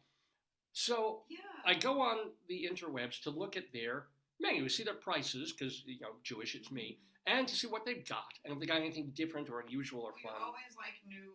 or lunch special. You want to try something new. You don't want to eat the same stuff all the time. You want a new product. Yeah. So I'm seeing this, and one of the first things that catches my eye is pineapple rib. Because I'm not getting my rib at Mission Barbecue. I'm like, pineapple rib. All right, then talk to me. And this, I swear to you, this is not like a Yelp menu. This is not like a practical joke. This is their real menu that comes up on their ordering website. And it's very hard to read I'll read it for you. But this is, I promise you, this is the 100% real online menu for Sichuan Taste. It's not spoofed. Pineapple rib, and it has the Chinese characters after it. $13.95 plus. Plus whatever we want. We may charge you $13.95. We may charge you $15, depending on my daughter braces. I don't know. So $13.95 for pineapple rib. Yeah. What is it? So it's pineapple. It's ribs. Probably the pineapple glaze. So sounds good to me, right? I like sweet and spare ribs and pineapple stir fried and pineapple sauce, right? Lovely. But grade B-ish. Spare rib. I can make this as big as here. I can do it. Let me give you this. I'll make the other way. Give it to me. Oh yeah, do it. I'll fix it for you. Again, this is their official menu that they're showing to the world, not reviews from, what is it, I just restaurant. made it bigger, so to Oh, make you just can. here we go. Yeah. Look at, swear to you. Grade B-ish spare ribs and pineapple stir-fried in pineapple sauce. So, for $13.95, you're not getting. Well, you know what? Sometimes it's okay to get like a different level. It's still 3 days away from rancid. It's still edible. It's not I don't know. the grade just A. give a thumbs up to that. That's troubling to me. This is so wonderful. Salt and pepper chicken wing. Okay, house flavor chicken wing with salt and pepper. Yeah. Kind of self-explanatory, but okay, right? And then it gets even weirder because they have spicy pork rib. Grade B as bomb. What does grade B as bomb mean? So maybe they mean grade B is like, oh, it's the bomb. But if you call something grade B. No. People know A, B, like B is worse. Yeah. Grade B as in the bomb. As in bomb. As in, it's beyond. There's more. Oh, no. Here's one. Okay, yes. That's what I got. Yeah. So, stir-fried asparagus with scallop. Oh, okay, yeah. Yeah, they do have some unusual stuff here. Fresh asparagus, stir-fried with fresh scallop, sauteed in house. Hold it longer at the screen so we can read it on the screen. Dude. Yeah, but this is I would eat. Fresh asparagus, stir-fried with fresh scallop, sauteed in house special sauce. Yeah. Freshly. No, I got that. That Okay. sounds good. That's right. Right under it. I think this place doesn't have confidence in its ribs. Maybe that's the thing. Yeah. The seafood is excellent. The ribs are not so good, maybe. Now, here's the deal. Sweet and sour rib. Mm-hmm. I will let you read this for yourself. Hold on, let me see. Wait, David, hold on. I'm delayed. Okay. Again, merely normal and independent ribs sauteed in sweet and sour sauce. Now, you mentioned when we were talking about this that they get translators. But independent might also mean that they're cut. They're not on the bone. It's not like a slab of ribs. Right. It's like individual. I think they meant individual. Independent works. But merely normal. What would be abnormal? Giraffe. No, it could be like animals from Chernobyl. Most animals have 10 ribs. Ours have 6. This one is from a goat that had parthenogenesis. It has no father. The mother goat was a clone. But no. Our ribs are merely normal. Well, you're right, because all of the negative, the bad about the comments ribs. are all about the ribs. Nothing. Well, the asparagus got something. Well, no, asparagus is fine. That was fine. It was the ribs. It was fresh. Here's this is cute. Here we go. So cute. Some more of aromatic spicy delight. Yeah. All right, fine. Scallop, squid, and jumbo shrimp stir-fried with house special flavors. Yeah. Nummy. Yeah. Underneath, squid with snow peas. Okay. This is actually, I love this. This is squid and snow pea sauteed with scrumpalicious brown sauce. Now, how does someone who doesn't understand grade B? Remember Mr. Scrumpy? Yeah, Scrumpy. Yeah. Scrumpalicious. I don't know if that's good. Is that good? No, scrumpalicious sounds yummy. Like Scrumpy is lovely. But how would they know scrumpalicious and not know that grade B average normal is not something that's going to get people running to the restaurant? David, it was be like the bomb, you said. It was be like the bomb. And then I think we have one more here. Well, hold on. There's a bunch. I gotta go back to the photos here. Come on. Want me to do it? Here we go. Let me get back to it. So we've got. I love this place. And by the way, I did get food from there. It was very good. But here's the deal. A large portion. Remember the portion was you had it for 3 days. 3 days. Yeah. I just finished it last night. That was a lunch special. Yeah, it was good. It was perfect. Wasn't the best, but it was. Yeah. Very, very good. It was above normal. It was grade B plus, I would say. Oh, was it? What was their thing? Normalish. Normalish. Or, hey, do you need extra white rice? So they make you pay for like a big thing of white rice. It's $2 for white rice, and what do you get with it? Well, white rice! Exclamation point. Just in case you weren't sure. They're giving you're sure to get some white rice. And then This is, I swear to you. Joyce explained this, and it does make sense. Yeah. But just the context of it. If you want on the side egg foo young gravy. Yeah. Oh yeah. If you're not sure what egg foo young gravy is. It shouldn't be Orion. What is it? Oh no! Wait, damn it! Oh. What are you doing here? Hold on. It's Egg foo young gravy. Yeah. It looks brown. Well, that's good. It looks brown. Now, you're right, because they know it's not white sauce. Yeah, like people might understand it differently and say like, oh, I had it before and it was this way. But it's like out of Why don't context. you ask the crystal ball who wrote this menu? If it was written by someone who wrote it? Was it written was this written by a mistake or is this intentionally? Was this AI? Who would I ask? How would AI maybe. Oh, wow. There's a couple more. Oh no. Again, beef on a stick. Now, we get that all over. You do see beef on a stick. It doesn't sound appetizing. Usually in Thai restaurants, they call that, what do they call it? Skewer. Beef on a stick. It's like the old joke that you were telling me all week, like, what's brown and sticky? A stick. Right? I love that joke. But includes 5 pieces marinated beef on the stick. Mm-hmm. Yes, fine, great, lovely. French fries. Potato in crinkle or straight cut. Yeah. Random, cannot choose. What do you want to choose stuff? What do you think this is? It's like, you come in there like a child is like, Yeah. I want the crinkle. No! Today we use this cutter. Confucius said, go ahead. No, but you know why a lot of people probably have complained about that probably. That's why they wrote that. I wonder. I just wonder. This place is the best ever. Yeah, give it to me. You can turn sideways too, David. Here we go. This is like beyond wonderful. I forgot about this one. I'm just going to show it. I wish Jay Leno was still. I put this on the Tonight Show. It's cheese steakish beef egg roll. Remember steakums? I don't know what ish. What's the ish referred to? Probably spam. I don't know. It's like it's like steak. I think they tell you it's kind of like steak. It is probably like a steakum. Yeah. Which, by the way, comes with onion, beef, and cheese, and then in parentheses, not loaded with. Not loaded with cheese, ladies and gentlemen.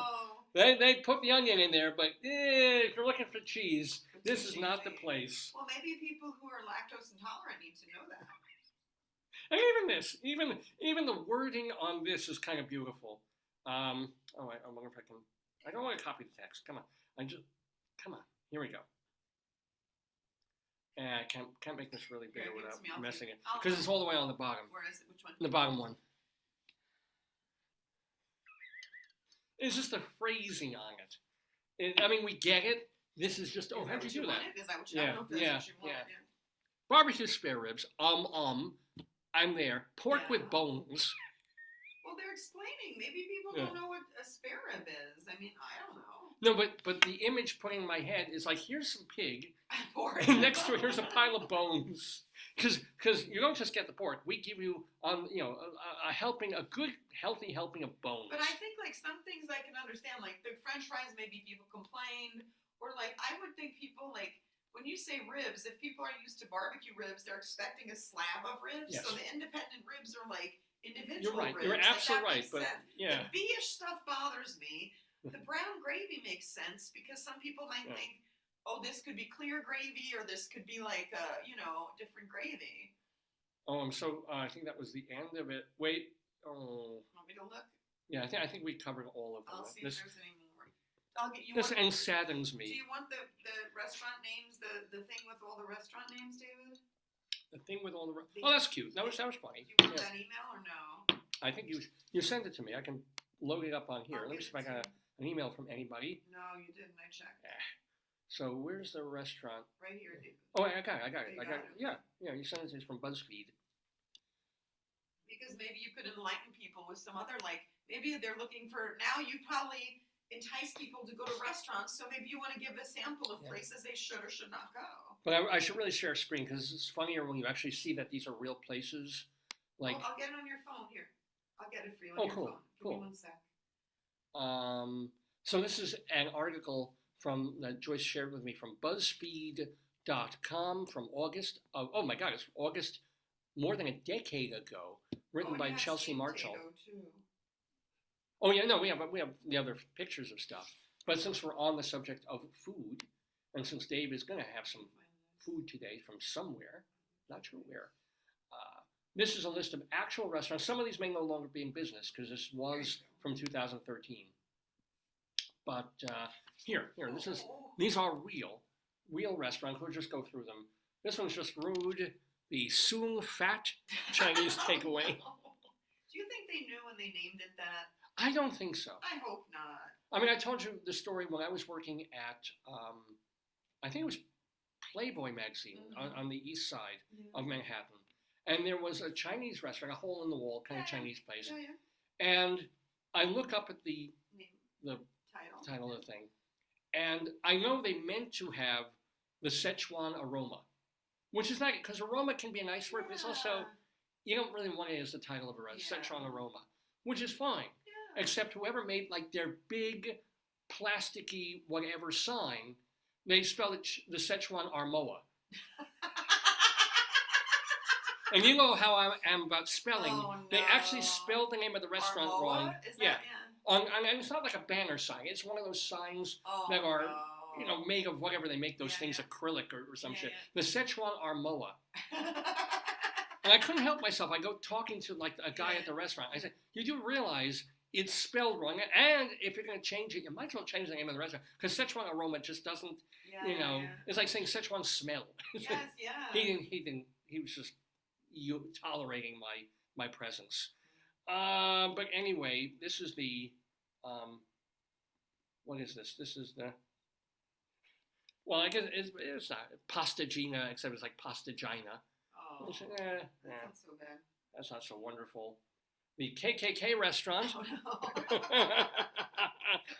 And they have on tablecloths white sheets, so it makes tremendous sense. This is this is probably a gay restaurant in the village, the Cum Den. Here's one. Yeah, I can understand why you would not want necessarily to name a restaurant Poopsies. I can see that. It's cute, but not. Oh, no. What? I won't make a joke, because any joke I make, you'll run out of the room. But it's just fucking funny. Here, look. Yes. And then we have, I'm sorry, I do, since people are listening to audio, the name of the restaurant is Flavors of Negro. There you go. And then, just as bad, ladies and gentlemen, it's let's get some delicious, yummy children's fruit from McWanks. I kid you not. Here's, I got my crabs from Dirty Dick's Crab House. They knew. Yeah. That's somebody who kind of knows. That's the difference between outsider music, like Erwin Schusted was saying. Or people who somebody who makes the sign and doesn't know. And again, people who know what they're doing, and yet you wonder what the hell was in their heads. A restaurant called Cabbages and Condoms. Yeah. Honestly, if I were in a restaurant ordering cabbages, I would rather have a butt plug. For obvious reasons. All right, let's see. See, I guess this is not even, this is just really, really smart and cute. Tequila Mockingbird. Which is a pun they've been making since like Get Smart. So, oh, really? Yeah. I would eat here. The Poo Poo Hot Pot. I can smell that one coming. I know, that's not funny. Whoa! Holy crap. What? We have a guest coming in the Daverhood. Why don't you let her in and then have the rabbi come? Ladies and gentlemen, in the Daverhood, like now. I bet you they thought it was 10:30 or something like that. Yeah. We have playwright and actress and educator. We have Deb, I'm sorry to interrupt the restaurant thing in the middle of this, but it's going to be even better because Rabbi Sol Solomon. She heard that the Sichuan place has brown sauce. Right. Like what? Maybe she's looking for that pasta china. I don't know. Anyway, here, coming to a video near you is Deb Margolin. She's going to be talking to the one, the only, the Jewish Rabbi Sol Solomon. I do believe she's Jewish too, so that kind of helps. So please, without further ado or a don't, welcome Rabbi Sol to the Daverhood from Temple Sons of Bitches in Great Neck, New York.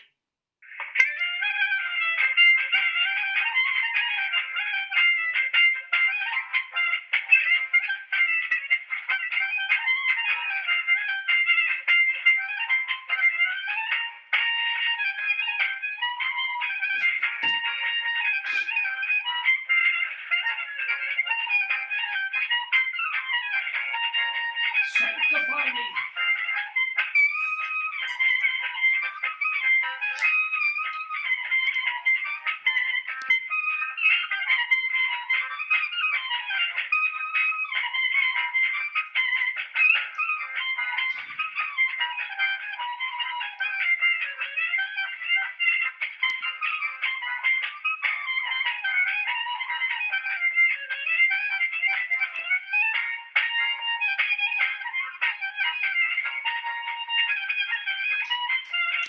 Oh, shalom, my friends, and shalom, my enemies. This is your old pal, Rabbi Sol Solomon, the founder and spiritual leader of Temple Sons of Bitches in Great Neck, New York. And oh, am I thrilled, oh, am I delighted, oh, am I overjoyed to be having in the Daverhood on this Shabbos morning a playwright, an actress person, also a teacher of theater and things like that. Let me give you some background on our guest coming into the Zoom room as we speak, Deborah, aka Deb Margolin. So, first of all, important thing that she spent her early years as a theater maker with a troupe called Split Britches. This was a lesbian sort of avant-garde troupe that they're still together. Well, two of them are still together. She's not with them. We'll ask her about this. But anyway, it's been a very acclaimed troupe that worked in downtown Manhattan off Broadway. She won, Deb Margolin did, a Sustained Excellence Obie Award in 2005. And she also won the Kessel Ring Prize for a play that she wrote called 3 Seconds in the Key about her battle with a certain rather terrible disease. She is currently an associate professor at Yale University, and she has taught at NYU and at the University of South Florida and at Penn State University and the University of Texas at Austin. I'm guessing she may have spent a day at Nassau Community College too. I just don't see that on her resume. But she has literally this long list of plays that she has devised and created and written and appeared in. We're trying to get her in the Daverhood. She was waiting there patiently. She was in the room, and I'm wondering if she's just having issues trying to log in or log on. I'm hoping not. Let me just get rid of this so that I'm maybe making things more difficult for her to come in and see us. So hold on. Oh, okay. Here we go. So among her, I'm so sorry. I had computer problems. Oh, don't we all? I mean, I'm telling you, everybody I know, they're working on abacuses from the 1950s. But I swear. No, we believe you. And thank you for apologizing. And thank you for coming out of the shower to talk to us on the show. If you could just your computer there a little. Can you see my weird face or not? Well, I can see just below your nose and occasionally. Oh.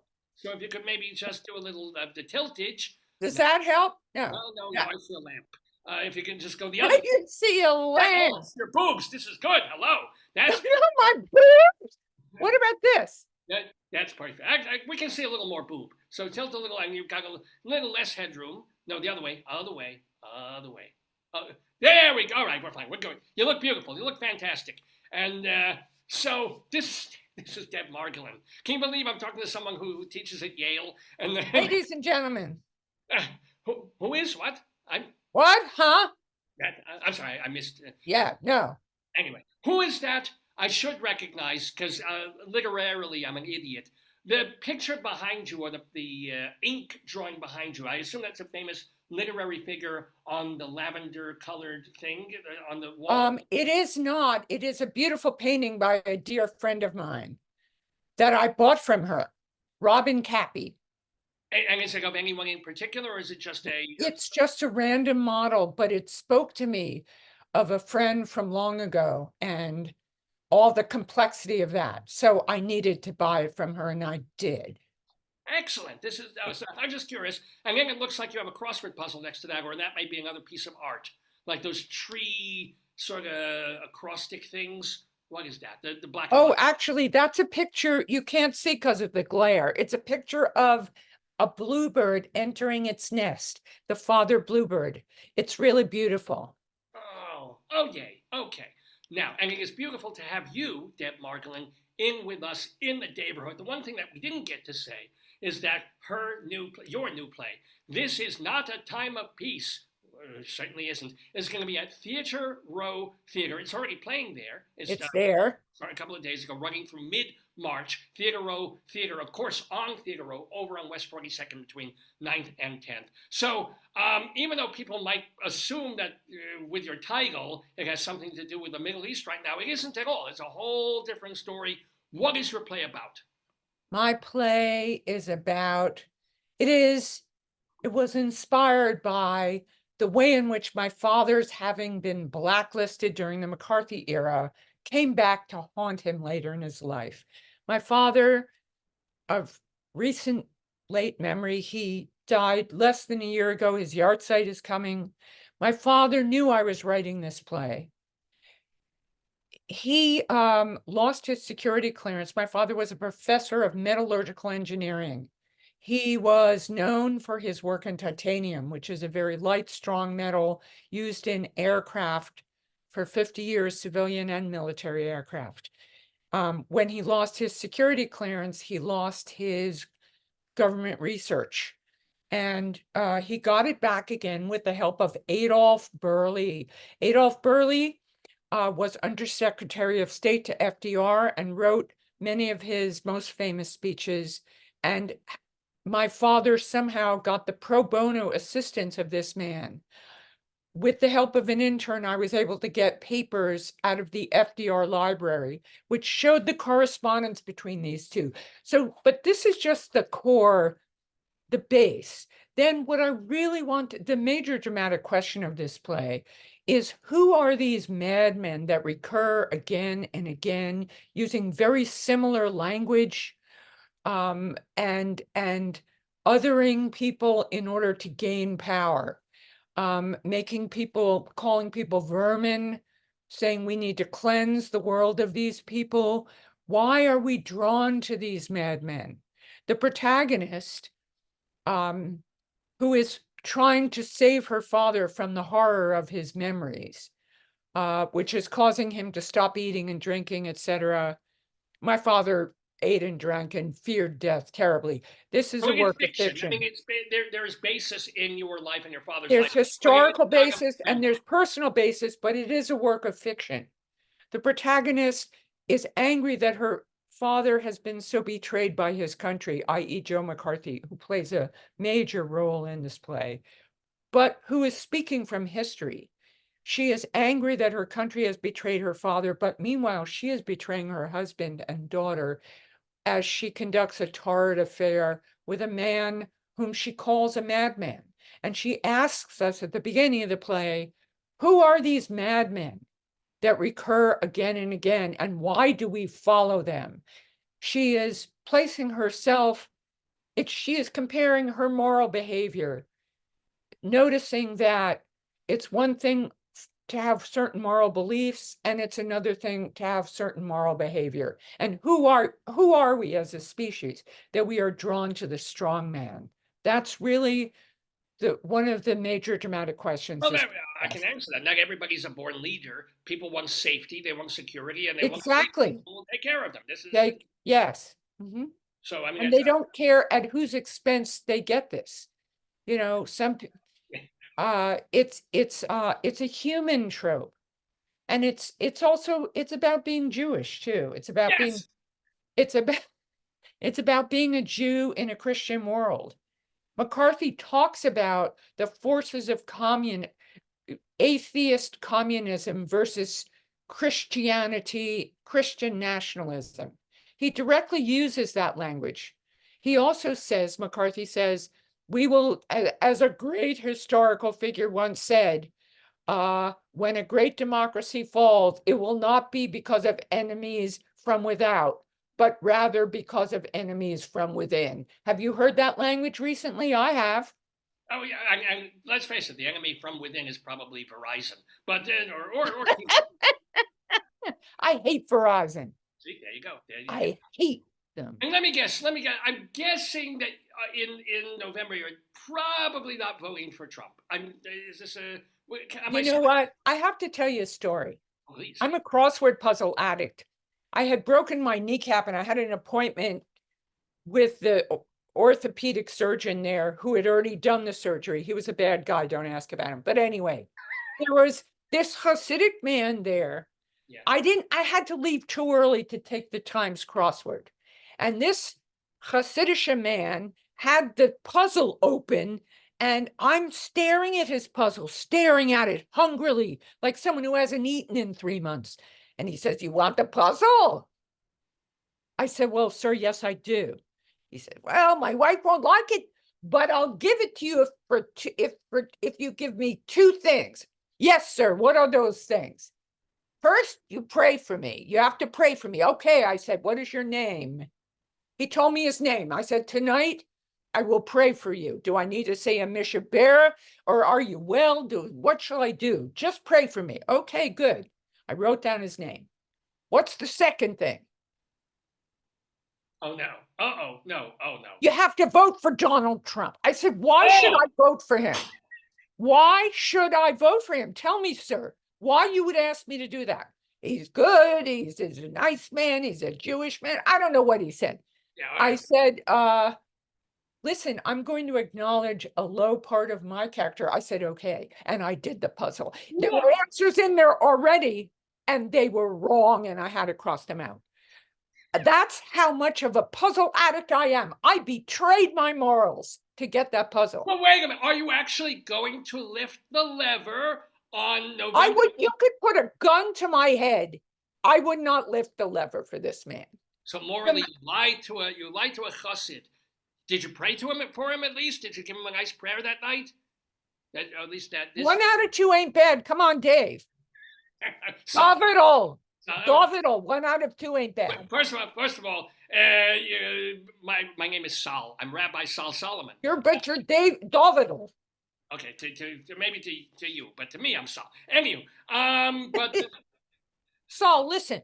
Yes. I lied to this man. I lied to him. I'm just telling you. Yeah, no, he seemed. But this is the thing. This is the nice guy. And let's face, we can go. We'll go there a little bit. I mean, let's face it. When Donald Trump was in office, Russia was not in the Ukraine, and there were 1,200 Israelis not dead, thanks to Hamas. So, you know, as much as we like Biden and he's left wing and he's a liberal progressive, you know, things were a little better and safer under you know who. Okay, listen, are you going to vote for you know who? Are you going to vote for him? I don't know who I'm going to vote. Wait a minute, Saul, we have to talk about this. Yes, okay. Are you thinking of pulling a lever for a man who grabs women's genitals? I grab women's genitals. I sometimes ask permission. I hand them $5, but occasionally I like honk, and it's like, yeah, please. No, I mean, are you willing to vote for a man who is taking women's reproductive rights away from them? Who has appointed people to the Supreme Court who are now questioning contraception, women's right to contraception? Really? Really going to do that? Okay. Well, let me ask you, are you going to vote for a man who's probably either going to be dead or senile in 2 years? Okay, well, it is a problem. We don't have good options, but I would not pull the lever for what's his name. I would not pull the lever for Donald Trump. But what about, let's say Donald Trump doesn't get on the ballot because he's going to be convicted of 20 more other horrible things, right? So he doesn't even get to run because he might be in jail. This could happen. So instead, we have Nikki, right? Because she's waiting in the wings for Donald Trump to do something unbelievably stupid, which he will, or to go to prison, which he probably might. So then you've got a more rational but still anti-abortion, anti-whatever person in whom, you know? Excuse me, just one sec. I chased everybody off. And I didn't even grab her genitals. We're talking with Deb Margolin here in the Daverhood. She is the authoress of This Is Not a Time of Peace, which is about the blacklist and about the repercussions of the blacklist and morality. It's about history speaking to us about epigenetic trauma, about history speaking to us from the past. Now we can tell she's from Yale because she just used the word I've never. Epigenetic, it means, listen, if no one told me about the Holocaust, I would have been born knowing it anyway, because of the trauma I inherit in my body. That's what epigenetic means. Well, what do you say to people that Jews have been harping on the Holocaust for 80 years? And they're like, it was 75 years ago. Shut the fuck up. Go talk about something else. They don't understand. No, they don't. No, they don't. They do not understand. On something. This is amazing. Because my husband's aunt had numbers on her arm. What? Sorry, I missed. My husband's aunt had numbers tattooed on her arm. I mean. Yeah, but she did that 2 weeks ago, and it was like she just got drunk. Yeah. Yep. So you are obviously seriously Jewish. I'm more Jewish perhaps than I am, and I'm wearing this. But so. Did you grow up Orthodox? No, I grew up in my parents, I grew up in a Reform household, but my parents sent us to a Yiddish Sunday school, whereas little kids, I was 4 years old watching babies being thrown up in the air and shot. Yes. Okay, this was not Steven Spielberg, okay, this was actual Holocaust footage. Yeah. Sorry about Third grade. My computer's about to get crunk. Oh, make sure you gotta plug it. I gotta plug it in. Yeah. Okay. Seeing very skeletal people digging a grave and then being shot and falling into it. I grew up seeing this. But you know what? Even if I hadn't grown up seeing, my parents spoke Yiddish in the house when they didn't want us to know what was going on.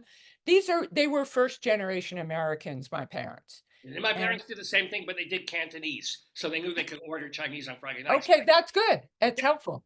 I bet you got some egg rolls. And then I got a Chinese dictionary, and they switched to Finnish, which I did. Anyway, but so this is inside you. How does it feel? And we might be on polar opposites again on this. I don't know. You're at Yale. You're at the Ivy League, which has come under quite a lot of fire. Harvard, obviously, more than some of the others, in terms of being places where Jews don't really feel particularly comfortable right now. No, we don't. And you know what? We never do. That's the truth. We never do. It's so interesting to me how invisible anti-Semitism really is.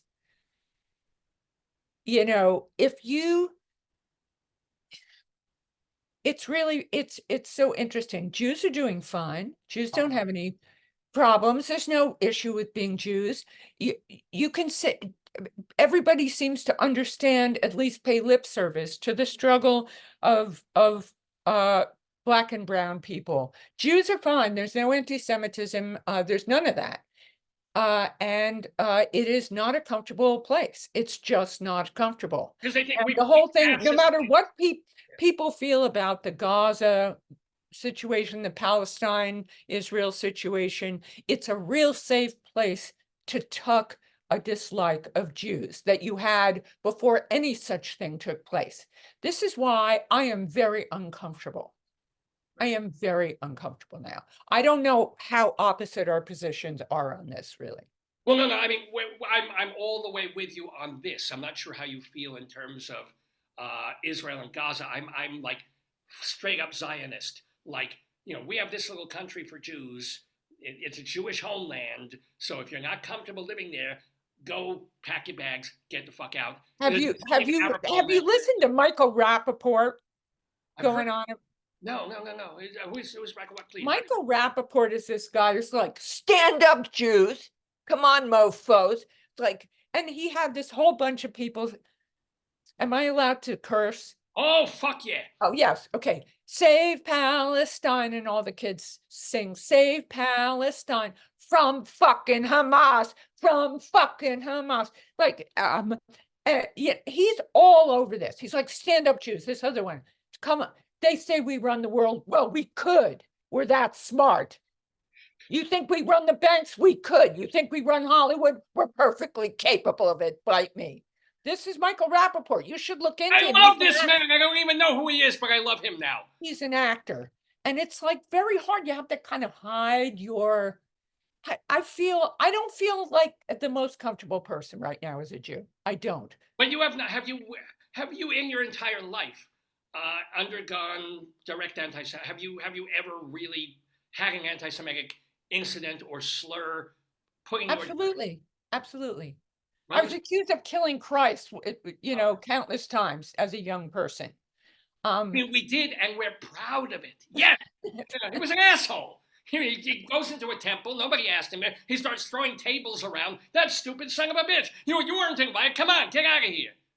Well, and in Europe, somebody got me up against a wall, by the shirt like a criminal. I mean, look, okay, mostly, I have had to educate my children. They live in a world where my daughter gets it. My son, sometimes I said, you better acknowledge the existence of anti-Semitism before someone forces you to do so. Be conscious, son. Be conscious. Both my children are solid Jews. We're Jews. Look, we're solid Jews, and that's I'm a more amorphous kind of Jew, but that's more epigenetic on my part. I don't know what that means. I'm just throwing words around. Epigenetic. Look at me. Epigenetic. I didn't mispronounce it. Okay, I'm just saying it sounded a little mushy. It was, all right, you're right. It was a little mushy. Epigenetic. I'm good. So let me ask you also, you got your start. I mean, we're going all over the place, but you got your start with Split Britches, which is I kind of assumed is a lesbian troupe. Right. It was the two other women with whom I was in this traveling feminist theater company were solid lesbians. I support anyone's right to be whatever they are. I don't care. Oh, but you're not, or you're bi. I don't know what. No, I'm not bi. You can't. I don't know what you are. No, I'm sorry. I'm just being funny. I am, can call it a congenital defect if you want. I am married to a man for 33 years now. That's wonderful. It's not wonderful. No, it's nish to hear, nish to hear. But I am not a lesbian.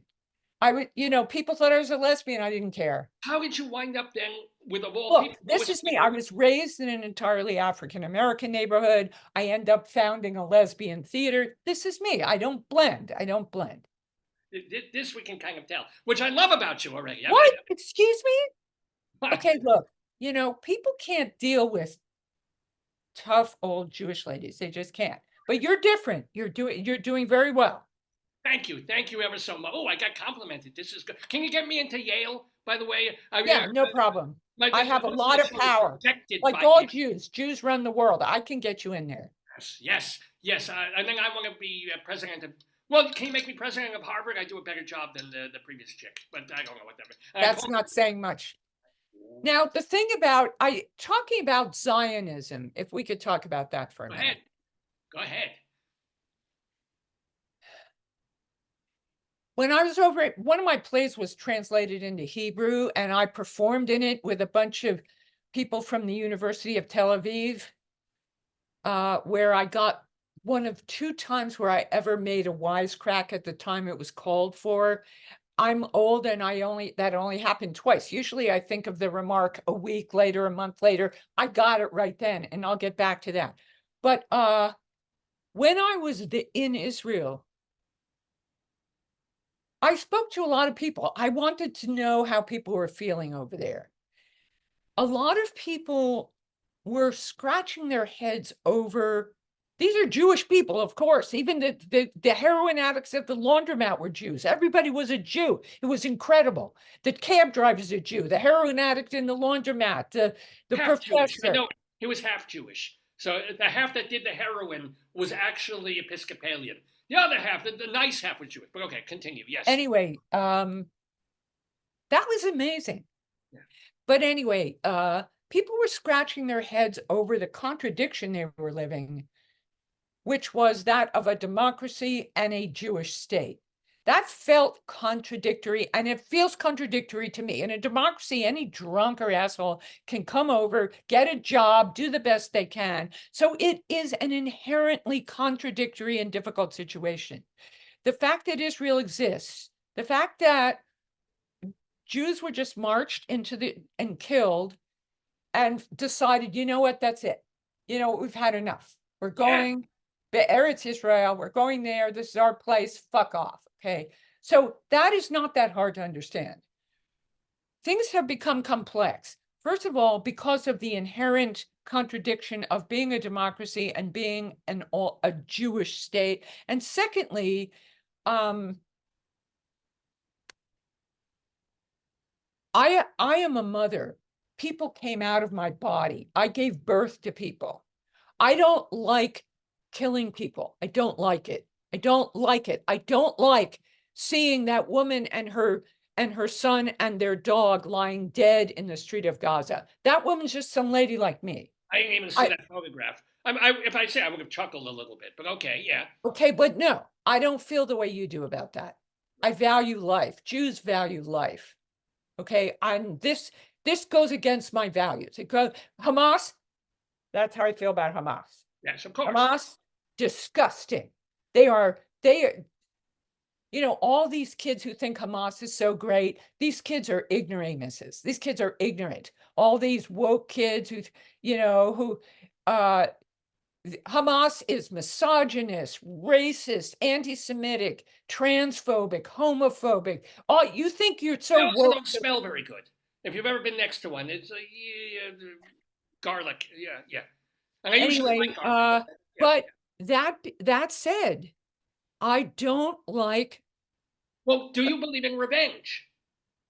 Do you believe that there was an attack on October 6th or 7th, whatever it was, and that, you know, in order to clear the pipes, and I will use the word that you don't like, vermin, in order to clear the land of vermin, you send in the exterminators. See, this is hard for me. Now you're getting on that same, here's the trouble. We get to the same place where we can't see anyone's humanity. Look, the Hamas, free Palestine from fucking Hamas. Yeah, yes. Yeah.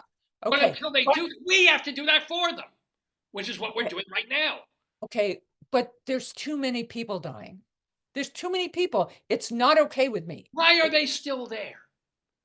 The war has been going on for 3-4 months now. Why are there any? Because no one will help them. No one will take them. Egypt won't take them. None of these people will take them. Granted, all of that's right. All of that's right. And look, Israel's there. They're there. They're queer. Get used to it. Okay. Yeah. That said, I don't like innocent people being killed. I don't like it. I don't like it. I will say that I don't like the idea of innocent people being killed. But it's happening en masse. What? And it's giving people such a huge excuse to hate Jews, which they already did anyway. Okay, it's okay. Forget the public relations aspect of how it looks to see all these dead people and pin it on Jews. Okay, but why are the people still there? Well, Israel gave. They warned people instead of just saying, "Oh, we just got bombed. We're going to bomb in 10 seconds." No, they gave Palestinians. They have also bombed places they told people to go. They bombed places they told people to go. You know, it's a mess. It's a mess. The country, period.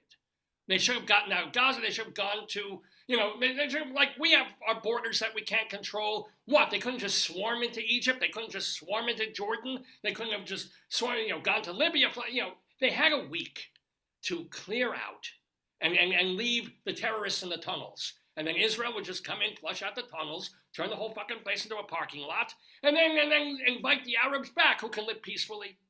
Instead, they stay. They're like, oh, yeah, this is my home. I'm not going to, but there might be soldiers coming. I'm sorry. But if they're stupid enough to stay, you're stupid enough to die. Okay, well, we just feel differently about this. Yeah. It's not about being, I don't know where I'd go if they told me. Anywhere.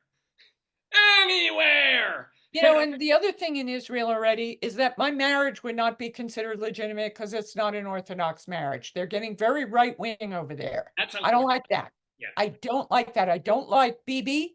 I don't like him. I don't. To me, he's just another one of my boyfriend, Donald Trump. That's what he is to me.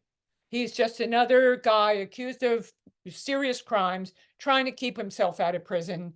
Bibi's in trouble legally. Oh, yeah, absolutely. And I don't like his approach to allying himself with extremely right-wing people. They're blocking women from going into places. It's not a good right-wing turn. I don't like the right wing. Agreed. Absolutely agreed. So, I'm not a fan of his, and I feel heartbroken about this, Saul, because I used to feel like, here's what I used to feel like. If they start marching in this country, I'll just go over to Israel. That's how I used to feel. It was like, if they march, I'll just get on a thing and I'll get out of here. Now, I don't feel like I'm welcome there either. No. It's still the homeland. It's still the Orthodox, ultra-Orthodox over there will rail like, it can't touch the Wailing Wall, but sure, you're a Jew, come on in. I mean, which is different from an Arab who would cut your tits off. That is different. And this is why Jews, Arabs, Egypt may not want the Palestinians. All these other countries and these African countries may not want the Palestinians, but they're Muslims. They can go there maybe. Arabs can come to Israel, live. Jews can't go any fucking where else safely and just live. Unless it's the United States and we have and Canada. Anywhere else, you don't know. Did you see the Broadway play? It was off Broadway, Prayer for the French Republic? If somebody else was talking about it, I haven't seen it. I know what it's about. Yes. So, but there's a scene in there where they give a list. It's like, let's see other places Jews can live. Let's just go down the list. Let's just go down the map. Let's start with A. Afghanistan. Well, fuck no. Algeria. No. No. As opposed to Muslim Arabs, it's like, well, this is a country for that. Here's a country for that. Here's a country. Oh, this is African, but they're all Muslim. It's like, that's why Israel has to be protected and safe. And when it is attacked, you don't just say, oh, eye for an eye. You take 12 eyes. And if those 12 eyes is whatever Hamas is lying about, 20,000 dead, 29,000 dead, it's probably 3,000 dead, probably. Then that's what it is. To keep the country for us. Because we got nowhere else. I don't know. I feel like Israel's really being threatened by this war. I feel like it's being threatened by this war. This war is threatening Israel. I feel like Netanyahu's stewardship of this country has been very, very bad. First of all, how did this attack happen at all? You tell me how this happened. Here we are. Could be impeached. I'm like, who was asleep at the wheel? Well, what was there even a wheel? I've never heard of something like this. Well, no, the Yom Kippur War, which we should have learned from.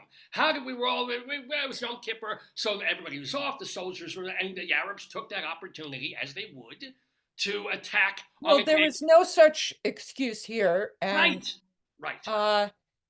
And a woman had reported that she had, have you read about this? The woman who let them know that this was what Hamas was working on.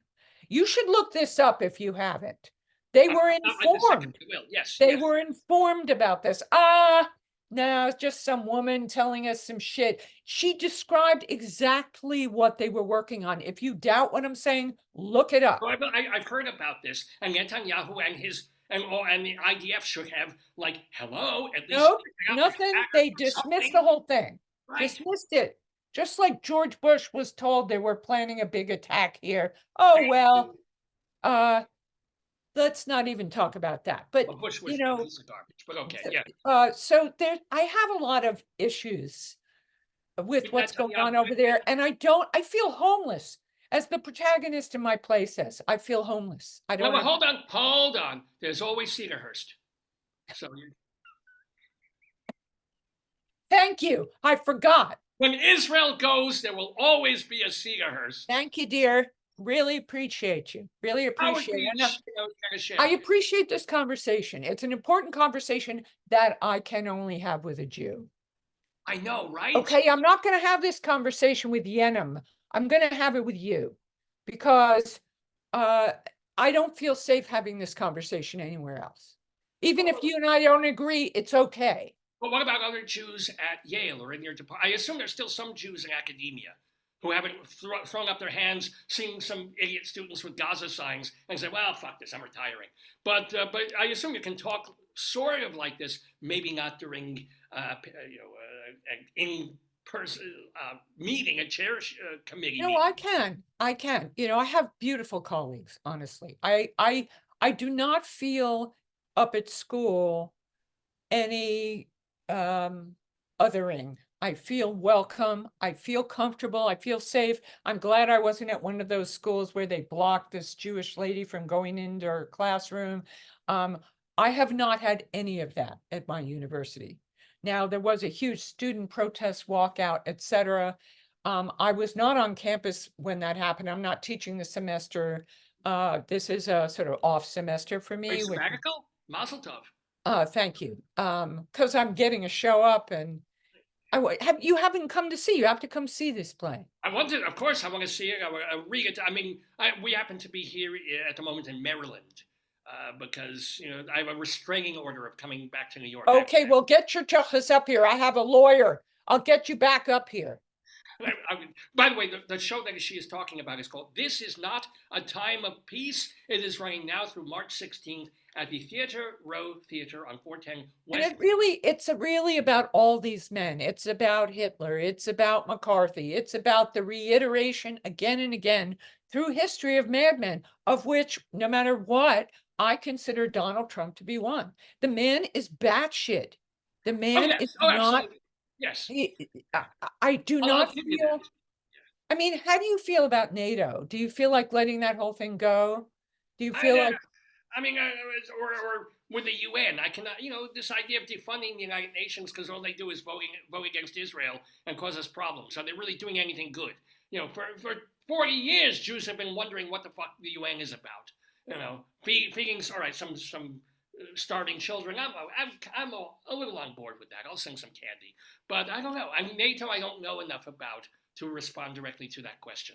We're talking about the alliance of the United States with England, with France, with Germany, with other European, Western European countries in a sort of military alliance, such that when the United States was attacked, all these countries sent people, into the Middle East to avenge it. That's what we're talking about. Right, and Trump is sort of breaking these alliances, although we're the United States. We're still the big boys on the block. We can make individual deals with all these countries. We're kind of losing that. World War I, Okay, let me just talk to you, Saul. Oh, yeah, please. Would you vote for my boyfriend, Donald Trump? Would you vote for him? Would you pull the lever? A half hour ago. Would I vote for him? I have not definitely said no.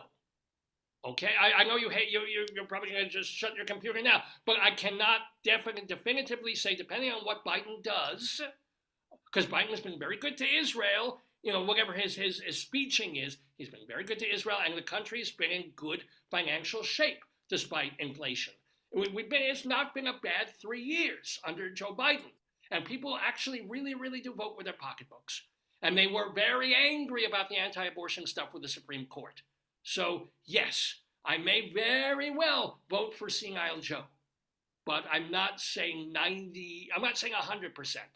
I'm saying maybe 90, because it all depends what happens in the next 6 months. I don't know. I know you're looking at me like, how can I vote? No, I'm listening. I'm just listening. Look at what's his name? Rudolph Giuliani, a nutburger. But he was one of the best mayors that New York ever had. when he was in, and then he went a little bonkers, he went a little meshuggah. But for the time when he was only slightly meshuggah, he was a great mayor. Oh, you're saying, except for cabaret. No, he's nuts. I mean, I'm sorry. The man has taken leave of his senses, really. He really has. And, you know, anyway, we don't have to. I'm not saying I'm going to march. Listen, I'm a lefty. I am a lefty. Yes. I am. And I am a Jew, a solid, right down the center Jew. I am so Jewish, I don't pass. My beautiful daughter, I want to tell you, my daughter is beautiful. My kids don't look like me, both of them gorgeous. Well, you were I remember you back in the day. You're pretty hot. I mean, you're still. Thank you. Thank you so much. I appreciate the acknowledgement. Thank you. Good job. My wife just, sorry, Dave's wife just handed me this just to show that we are, in fact, Jewish here. Okay. So my daughter, the day Trump, I want to share this with you. It's very important to me. The day.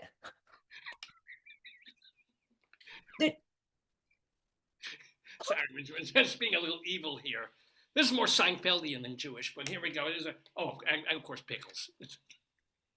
And it's like a match game thing. And most of all, can't be. So I'm sorry. What about your gorgeous daughter? How about my gorgeous daughter? Yeah, let's see if she's a hottie. The day Trump was elected, the day he won the election, the night after Biden lost, Trump won, my daughter went into the city.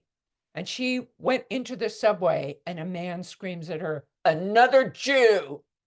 She says, "You got that right, Bubs," and keeps walking. My daughter's tough as nails.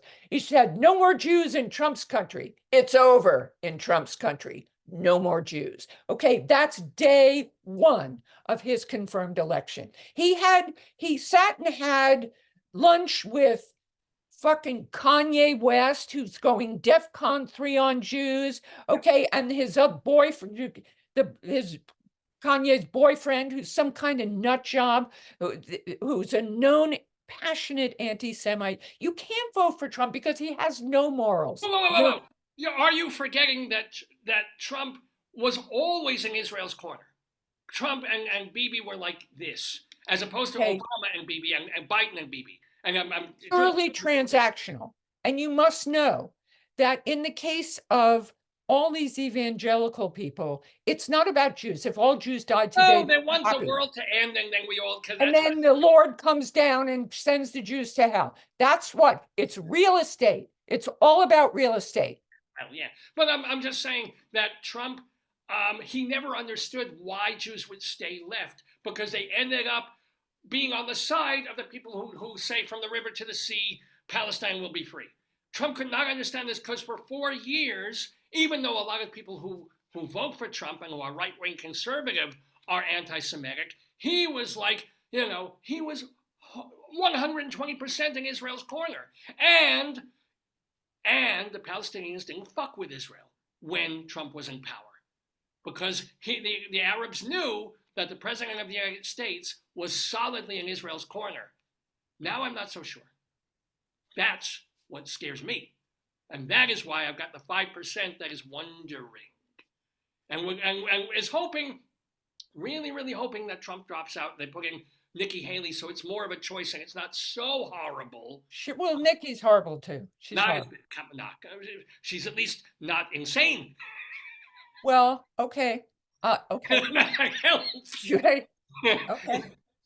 Or Rubio, somebody who is against some of the things that we value on the left in terms of abortion, in terms of, I don't know, is abortion really the only real one, honestly? Well, see, but abortion is more than just the ability to terminate a pregnancy. It is, do women have any rights to their body? One of the, the 521, Trump is working on a statement, a whole plan, and one of them is return to patriarchy.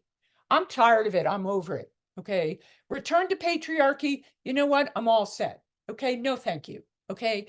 That, honestly, all right. I won't even. I mean, I'm an old white Jewish man. I kind of like patriarchy for obvious reasons. Okay. Well, mazel tov. Good for you. You should be the king of your home, as it says in the book. Okay. Yeah, this is.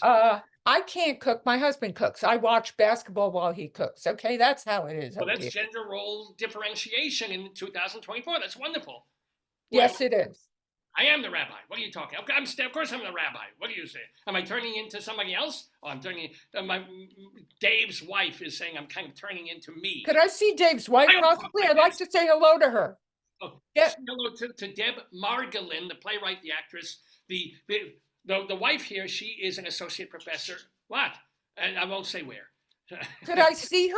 I'm not allowed to say hello to her? She doesn't go on camera because this is a male-dominated show, and I do not allow her. Okay, she knows better than that. She runs your life. She's the wind beneath your wings. This woman is smarter than you, I'm sure. And that's not saying much. That was a joke. Okay, that's a joke. That was a joke. Notice the hostility that two Jews have. No, there's no hostility. We love each other very much. There's no hostility. Oh, that's sweet. Now, I was born hostile. And then two Jews got in the room. We were talking about the Holocaust in 2 minutes. This is what happened. That's what happens. This is what I'm saying. And I can talk to you. I can disagree with you and still feel safe. Oh, yeah. Because you're a Jew. This is the thing. I'm also 200 miles away. So if I wanted to strangle you, I couldn't. No. Okay, talk about who's hostile. Who's hostile? Me. Of course I'm hostile. But let me ask you a question, though. What is your proudest moment as a playwright / performer? I mean, obviously you love the play you're working on now, but is there a great, incredible, or something where you felt, oh, I nailed it, and this is changing the conversation? Was it the Madoff play or what? Or when? What was it? My wife is... Very nice. See, your wife won't go on camera because she doesn't want to be associated with you. That's fine. I understand. She teaches at a university. Listen, my son got married on Married at First Sight, and I was actually on that program. Okay, a Zachem Veh, I was on that program, and I was hoping no one from my university would know that. I mean, it was just a demented situation. How would they not know? It's a national TV program. No, but what scholar is going to acknowledge that they watch such a program? So we're on a faculty meeting and we're chatting and someone says, hey, I saw you on that program. Okay, that was bad. That was bad. Well, that was your least proud. I actually asked you for your most proud, your most nachas moment in terms of being a playwright and performer. That's okay. I got it. It was when I performed my play 3 Seconds in the Key, and my son Bennett, 8 years old, 7 when we went into rehearsal, 8 when we went up, played my son. We played mother and son. I had lymphoma. I could not play basketball with him the way he wanted. So instead we watched basketball. And he knew all the names of the players and the rules and everything. I'm now a basketball freak because of this time we spent. Instead of my being able to play, we watched together. And I told my little boy, who's in 3rd grade or 2nd grade, that I would make theater about this time together. And every day he'd come home from school, Mommy, have you written the play? Have you written the play? And then I did.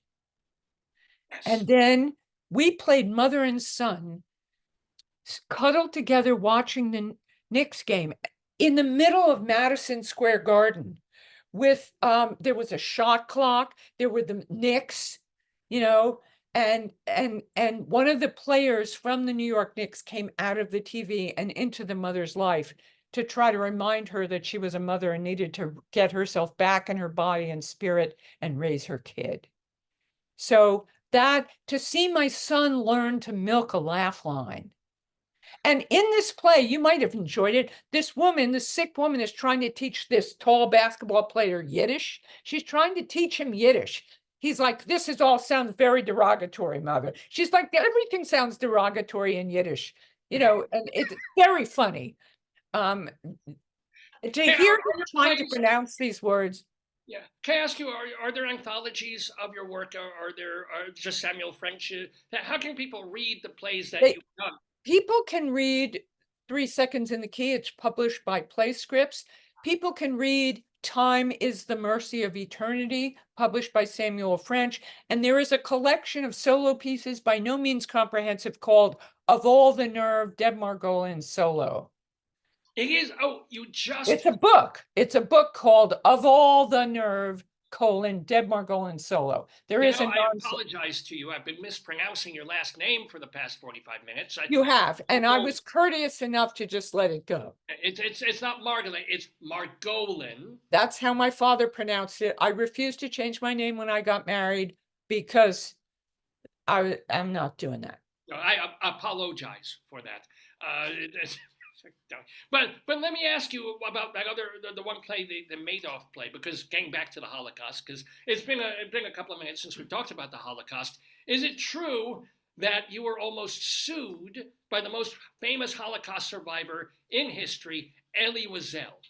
What was his? What did you paint him in a bad way? Did he use a? Did you see the play? He was treated with utmost respect. There was not, he called the play obscene and defamatory. There was nothing obscene. There was nothing defamatory about it. I sent him the script. Would I have sent him a script that was obscene and defamatory? Who would do that? A Nazi. The script was sacred. It was very respectful of him. So what did he? So he sent me this FedEx note saying that he would shut this play down wherever it tried to open. And Ari Roth from Theater J threw me under the bus, more or less, by telling Elie Wiesel that I would change the title, I would change the characters, I would rewrite the whole play, and I would send it to him for his assurance he found nothing actionable in it. And I told my agent, just pull the play, just pull it. This was a viral situation. It was argued about on NPR. It was written about in the Times countless times. And I finally did get the show up with the help of Victor Kovner, the brilliant pro bono attorney for whom Adolph Burley had been his mentor. It's the most incredible story. Anyway, that coming around. Yeah. And you ended up making a character like Elie Wiesel. Yeah, the dramaturgical changes were absolutely nugatory. There was no difference, except that he had a different name and he made his money by translating poetry as opposed to whatever Elie Wiesel did. So let me ask, now that Elie Wiesel is in with the worms and the fishes, would you go back and rechange it? No, it's fine. No, I'm fine. It's fine. Wow, of all people and for all reasons. It was so disappointing. And what's interesting is the angry letters I got from people on all sides of it. I got letters, how could you torment a man who's been through this? Those were a bunch of, then I got letters saying, good for you. You showed that the Holocaust is a fraud. Now that hurt like hell. Yeah. Well, yeah. I mean, I will, we talk about seeing things from both sides. I will perhaps allow that maybe only 5,999,999 Jews died in the Holocaust, not the full 6 million. But, 1 or 2, it could have also been 6 million and 1. Give or take. That's the line in the play. Is it really? Yes, when what's his name? When Madoff is trying to, he starts the play off with this and he ends. How many Jews does it take to screw in a light bulb? I can't remember the punchline. I can't remember. I remember lesbians, he says at the beginning, 1, and it's not funny. Then at the end, he asks Solomon Galkin as he's leaving his house after not wanting to take, he doesn't want to take Solomon's money. He feels the sacredness of this man and does not want to take his money, but the man keeps insisting. Anyway, having tried to tell him the truth, and the other guy quotes from the Talmud, such is the punishment of a liar, even when he tells the truth, no one listens. And anyway, now they're leaving, they're parting ways. It's almost the end of the play. And he says, Saul, tell me, do you remember the punchline? It's driving me crazy. How many Jews does it take to screw in a light bulb? And Solomon says, oh, there's many answers. Look on the computer. You'll find something. My answer is 6,000,001. And Madoff says, I don't get that joke, Saul. I don't get that joke. And Solomon says, the 6 million are gone. The one who's left, he screws in the light bulb. Whoa. A bit of a goosebump moment right there. That's. Wow. I mean, I hope that play. Tell me, are your plays being done where, because a lot of it you were in, so that makes it a little more difficult. But besides the one that's going up in Theater Row, are they being done in other small theaters and colleges? They have been. The Madoff play went to 12 Yeah. or 13 regional theaters. You know, my work isn't done as much as it would because I'm just not in the boys club. I'm just being real with you. You know, I think I'd be much better known if I were male, if I were younger. A very powerful theater presenter loved my play Turquoise, which also deals with Jewish themes. All my plays are Jewish plays.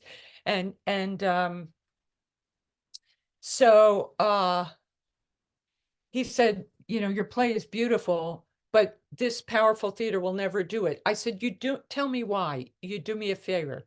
He said, because we have very, very few slots, and half of them go to people of color and the other half go to young people. Okay, people of color, that's reparative justice. But my play has no lines, wrinkles, cellulite. My play is just a play. You find my play beautiful and I'm too old, you won't do it. I've dedicated my life to educating young people in the theater. I've spent my whole life supporting young people in the theater. My students, many of them, are doing brilliantly well, and I'm so proud. That's the mistake. As revenge, reparative justice, you should teach them to write shitty plays. Now, and then these big theaters won't want to put on these crappy plays by these young people. They say, let's find some 50, 60-year-olds. Let's put on their plays.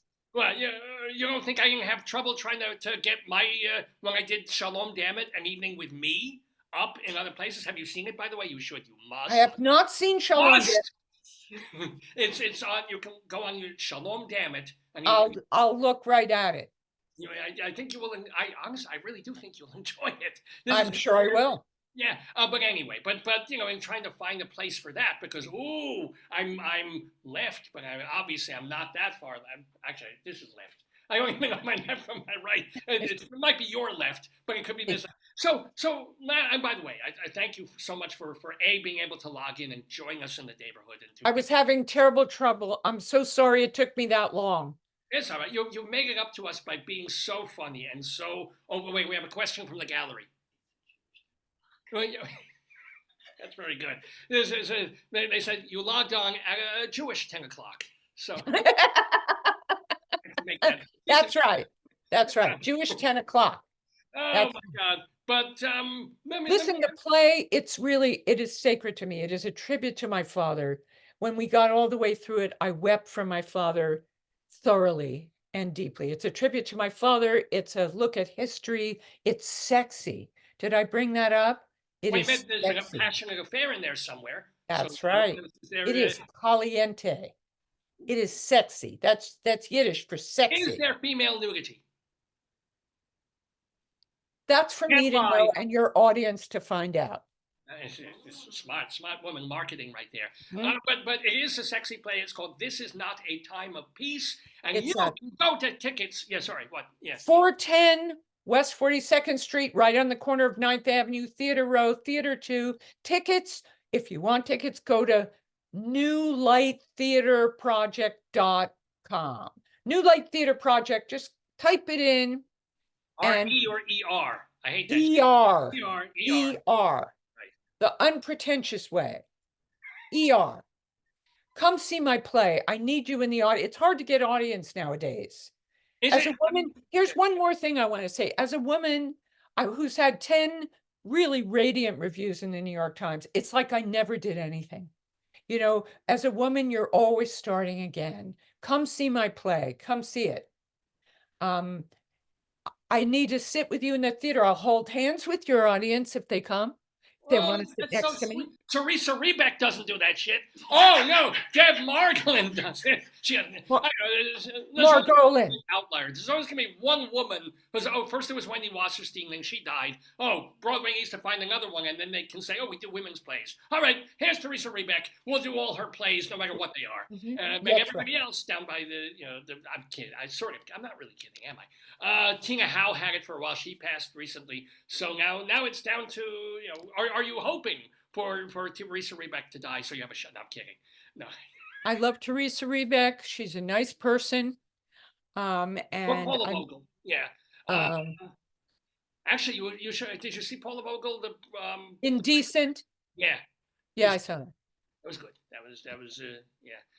And One of the people in my play now was in the Broadway Indecent. oh, who's in the cast of Time of Peace? We have, there's 3 Hebrew speakers there. We have Charlotte Cohn, who is Israeli, actually. We have Simon File, who speaks fluent Hebrew. I'm not quite, his wife is a Hebrew teacher. I don't know. We have a bunch of Jews, the directors, big Jew, the fight choreographers, they are all nattering away in Hebrew. We have Stephen Rattazzi. Stephen Rattazzi was in Indecent.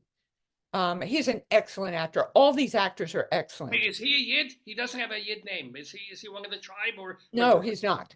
He's not, but he might as well be. Okay. You know how that is. Is he circumcised? This is what we want. All right. I'll call him and ask. I'll get back to you. Yeah, good. We need to do. I don't want to get slap over that. Okay, when are you coming to the show? I'd like to know. I honestly, I would if I get to New York. Again, I'm not in New York. I'm all the way in Maryland here. So what? It's not like you're in Lithuania. Well, it's running until March 16th at the Theater Row Theater. So if I can get there in March, Dave, who is the producer of the show, I kind of rely on him to get me places. You might know this. Well, call Dave. You want me to call Dave? I'll call Dave. Spring break. Yeah, actually, Dave would very much like you to maybe to talk to his writing. We'll talk about that. I'd be very glad to do that. Because you tell Dave. Tell Dave to come. I get these people over here. Now, let me ask you. I know we'll let you. We kept you quite a long time, but you teach. You're a professor of theater or chair or department. Professor in the practice is my title. So, what is the most important thing you teach your charges, if you will, about theater making? I teach the theater of desire, the theater in which you accredit yourself with all the depth of humanity. And we go to the theater for the revelation of what's human. And insofar as you are human, you are enough. I teach a theater of desire, meaning do what you want. Seek your deepest ideas. Do not be afraid of your deepest ideas. Seek them. I teach, as long as you try to leave the world a better place than you found it. Honor yourself, honor other people. Do what you want. Do what you want. Theater of desire. I teach people to pay attention to their obsessions, to their passions, because if you tear them open, there is the neshama in there. There is the soul. And my main work is in getting rid of the inner critic that says, not funny, not interesting. It's what if my mother sees it? It's unoriginal. Listen, there's nothing original left to say. It's all been said before. What is there? There's only 5 things to say. I love you. I'm dying of love for you. I'd love to die for you, and God help us. That's it. There's nothing else. But your desire to say it is what makes it radically original. Look to yourself. This is what I teach. Get rid of the inner critic. And I have techniques for helping students do that. It doesn't involve an X-Acto knife or anything like that. No, there's no weapons. No. Now, I will fully admit that my theater of desire does involve female nudity, but there's also passion, there's also belief, and I know I'm a rabbi. You don't have to remind me I'm a rabbi. Look at it. But anyway, we have just had... Wait a minute. Could we talk about your payas here? Sure. Yeah. Okay. I guess that's enough said. Okay. When I go to the board of the synagogue and they want me to do more stuff for free, I said, no, please pay us. But anyway, don't even. Okay. Why is it? Do you speak Hebrew or what? No, not really. Why? Or even Yiddish. Why? What? Because I was going to tell you a joke that I made up that had Hebrew in it, but I might not. Well, maybe someone in your audience might enjoy it. Why is it like living on credit if a man first procures a house and later becomes religious? Why is it like living on credit if a man first procures a house and later becomes religious? Because it's buy it now and pay us later. Okay, buy it is house in Hebrew. Wait, hold it. Thank you. Okay, and here's another one. Do you know any I Latin? did get that one. Houses by. I did know those. Do you know any Latin? Pig Latin, maybe, or try it. Go ahead. You're a professor. Do it. Hey, wait. Hey, did you hear about the Latin scholar who yelled at her husband when he interrupted her in the middle of the 500-yard dash for people with fat posteriors? She told him not to bother her in medias res. In medias res in the middle of that. Okay. That's hilarious. I'm sorry. Hey, that's a good joke. That's good. I That's a made it very up good in high joke. school. Yeah. I think that's a good joke. I do too. No, it's funny. The gallery is laughing there. Okay. Right. Oh boy. So we have been talking with the Listen. truly funny. What? Yes. Thank you for the pleasure of your company. It has been the pleasure. Really, the desire, the passion has been all mine in talking to Deb Margolin. Remember to go see her at. Oh, no, I'm sorry. Are you in this? I know you just wrote it. But this is not a time of peace. When is opening night? Because you already started. It just happened last night, and it was with Muslim McGlick. Thank you. Yeah. Did the Times set a critic to this one? Will they? Not yet. I'm going to get them there. I know. Well, I was just going to let you go, and then I just noticed that thing woke up. What is that? And it's got that is M's a puppy. She's a lochin. Oh my God, I'm in love with this thing. What's her name? Her name is Emma. Emma. Oh, hello, Emma. Shalom to you. Shalom. Shabbat shalom. Here I was falling in love with you, and now I'm falling in love with the dog. Oh, it's a wonderful thing. Deb Margolin. The dog, I want to see it. Wait, she just put the dog down. But everybody, pick up your phones and get your tickets to, what was it? New Light? New Light Theater Project. One word. Theaterproject.com. New Light Theater Project. I forget if it's org or com, but you'll get there. You can find it. And the name of it is This Is Not a Time of Peace. It's at the Theater Row 2 Theater in the big Theater Row complex, 410 West 42nd Street. If you've ever had a complex, somebody wrote a comment here. I am so happy that today I was able to get your sound from the rabbi.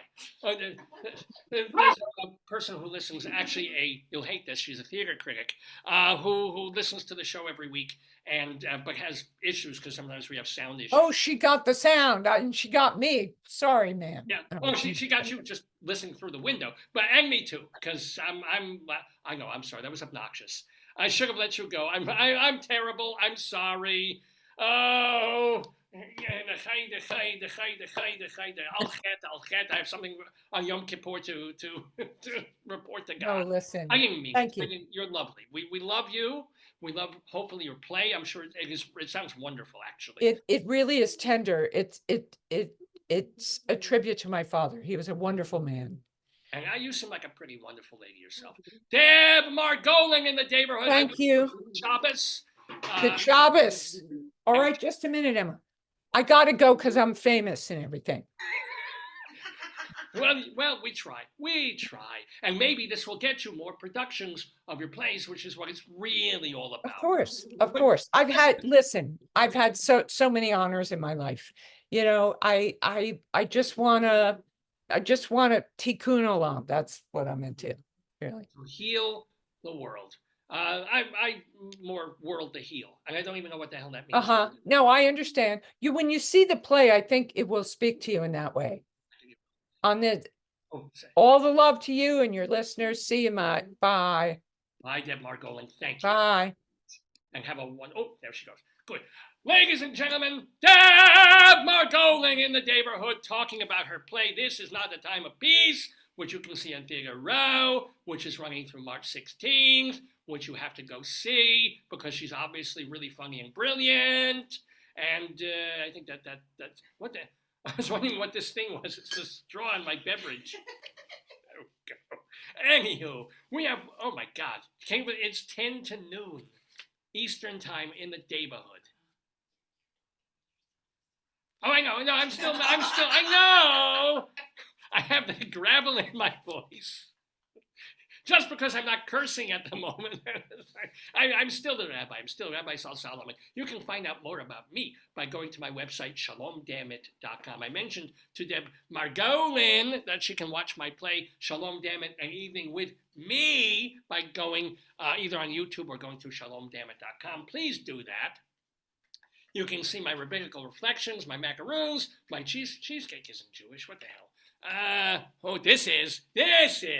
Oh, yeah, this will make you cry, your beloved country, my friends. And coming up not too far from now, home and Tashin time.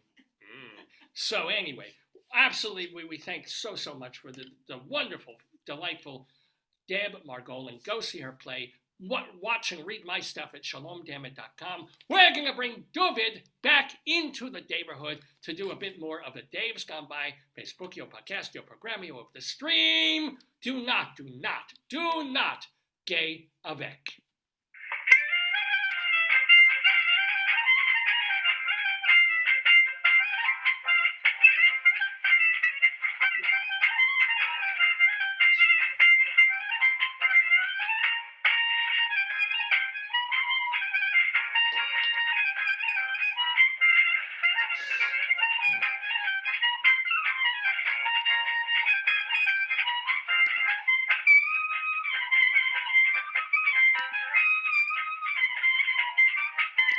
Well, ladies and gentlemen, that was mellow. Oh, what a fantastic time we've had here in the Daverhood with Deb Margolin, with the great, the one, the only, the Jewish Rabbi Sol Solomon. He has a Twitter feed, by the way. It's at Rabbi Sol Solomon. Plus, I've got a Twitter feed for the show as well. It's called Radio Dave 2. Radio Dave and the number 2. Well, so much fun we've had here so far in the Daverhood. So this is almost the time that we're usually wrapping things up, but we still have a couple of things to do in the Daverhood. We're going to table Grilly Times and hold that for next week, because literally, otherwise we'll be here until 1, 2 o'clock in the afternoon, which megalomaniac me, I wouldn't mind, but I'm certainly getting a little hungry. So, is that we're going to the bagel place? Yeah, so, yeah, just getting on an interesting bagel of some sort, but not cheese, not Asiago cheese, and not a sweet pumpkin-y thing. But if it's interesting, try it. All right, so anyway, let's do this. Let us So we don't have to do this today. We'll save those. What are we going to do for the rest of... Well, we are going to do our Colorado Limerick of the Damned, and I have promised, I don't know how... Oh, and we haven't... Well, we'll table Bunyan Watch for next week. My bunions will hold. They haven't been hurting. Yes. Well, we got the words to do, and we also have the limerick. So that, yeah. We have, earlier in the program, Joyce went into these dictionaries that we have. Now, for a period of time, we didn't have a dictionary. Now we have one from the library, and then she just brought in 3 books, 2 of which we found. Here, let's grab them. In order to have a choice of, but instead of a choice, we're going to just try and use all 3 of Dave's Big Dictionary. Now, this is something that came up with a while back, of finding a word completely at random, and then my job is to talk about that word in some context or whatever it brings up in my mind. As Deb Margolin would say, something that just go with. Don't censor myself. Don't worry about the critic in me. It's just kind of like, hey, if this word makes you think of another word and that word makes you go somewhere else, just go with it and freeform for a couple of minutes. And that's what we do on Dave's Big Dictionary.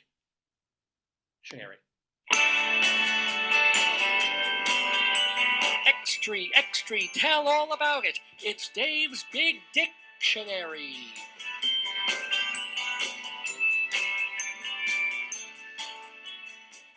And so, it was Joyce's idea this week, because we have these 3 different books, to put me on the spot and come up with 3 different words that I have to somehow use concurrently or do something with. I have no idea what the hell I'm going to do about this.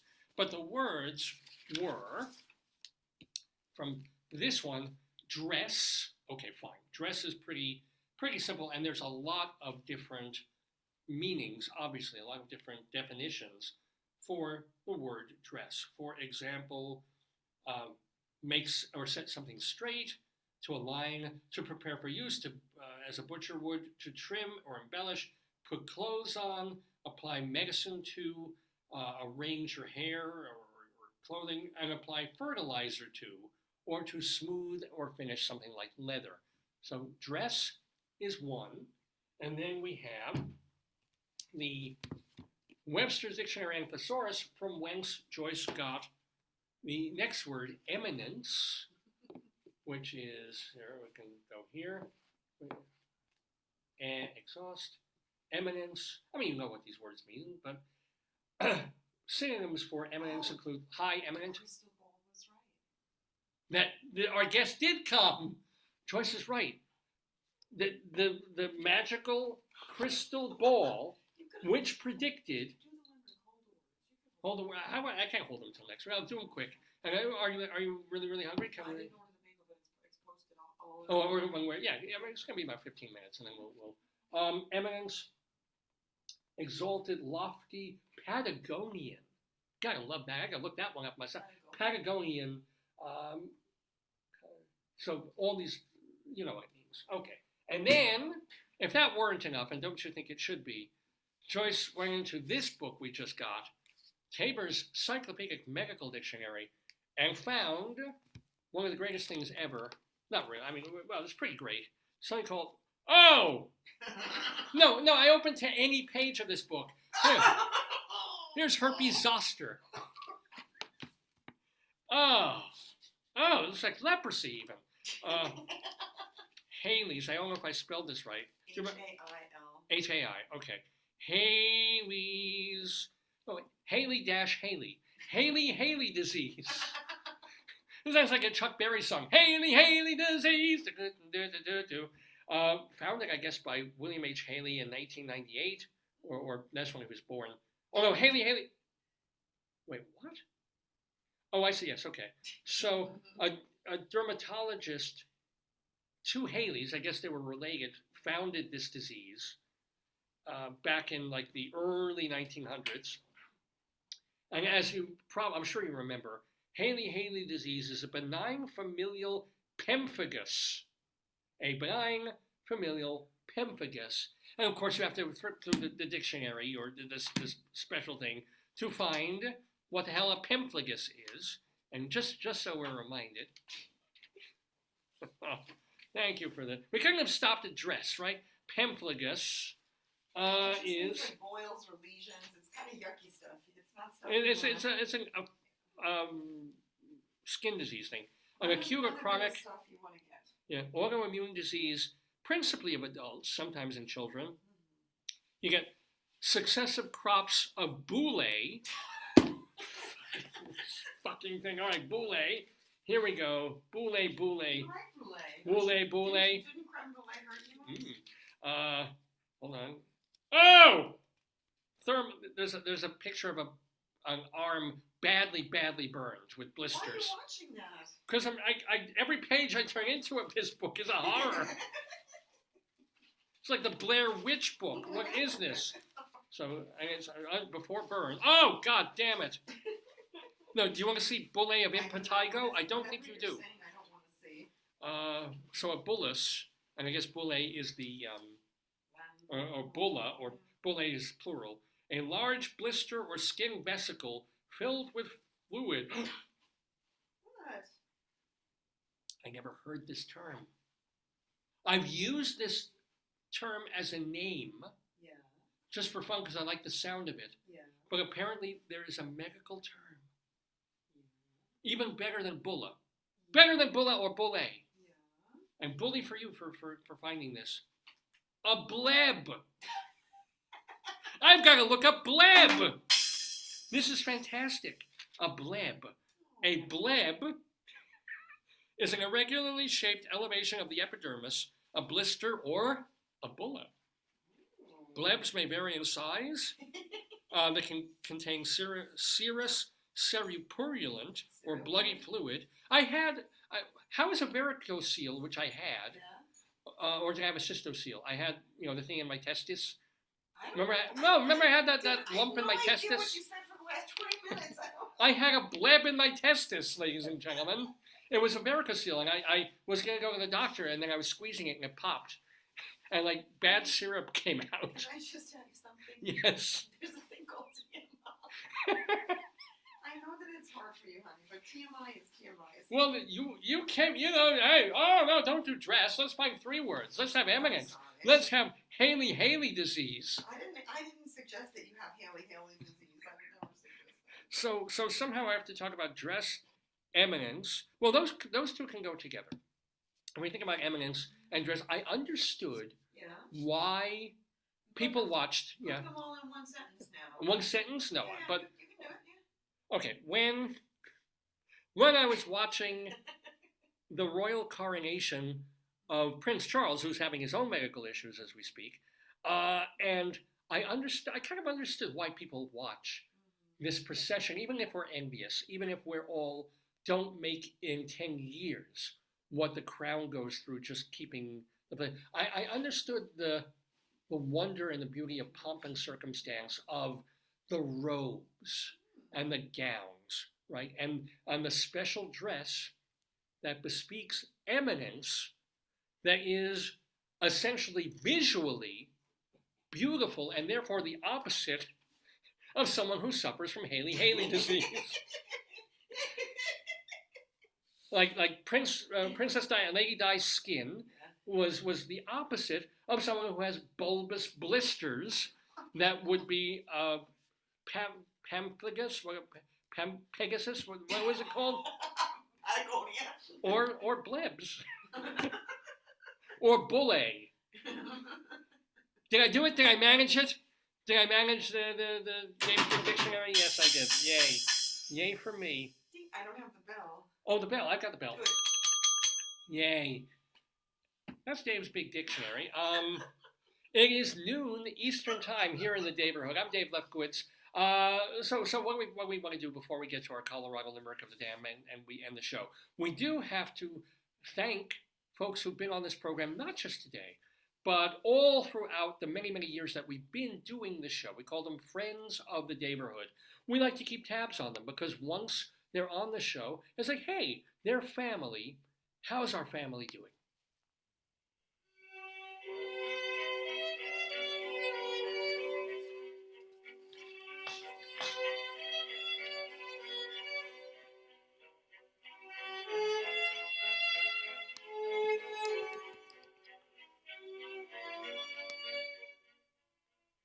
So, in terms of folks who've been on the program, we want to congratulate the comedian and painter Dave Koenig, who has a new book available on Amazon. It's called Comedy, Comedy, Comedy. And I hope it's funny, funny, funny, because he's a pretty funny comedian.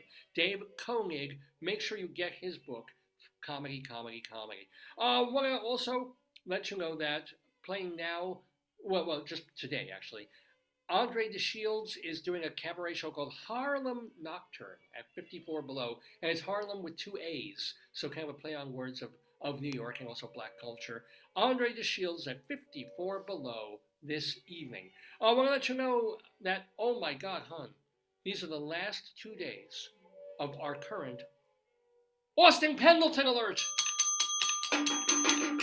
Yes.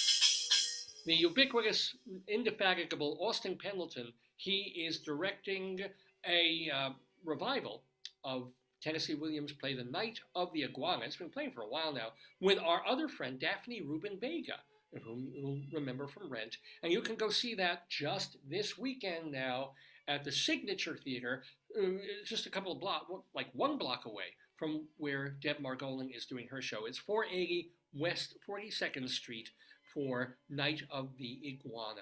Letting you know that Roger Hendricks Simon, the theater teacher and director, is directing a play called Hiroshi Me Me Me. at Theater for the New City over on First Avenue in Manhattan. I don't know what it's about. It's just called Hiroshi Me Me Me Me Me. Or no, I added an extra me in there because it's all about me. Okay. Anyway, it's Roger Hendricks Simon. Go see that show. It's playing now through the end of February. Jeff Harner on February 28th is directing Richard Holbrook. So we have two friends there. Jeff Harner is directing Richard Holbrook's cabaret show 24 Plus in 2024, being done at 54 Below.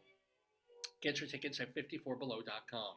On Friday, March 1st, Nellie McKay is going to be at My Father's Place, not, if you grew up in the 1970s like I did, not at My Father's Place in Roslyn, but at My Father's Place in Glen Cove, New York. They reopened it. So yeah, she's going to be there, Nellie McKay, this Friday evening.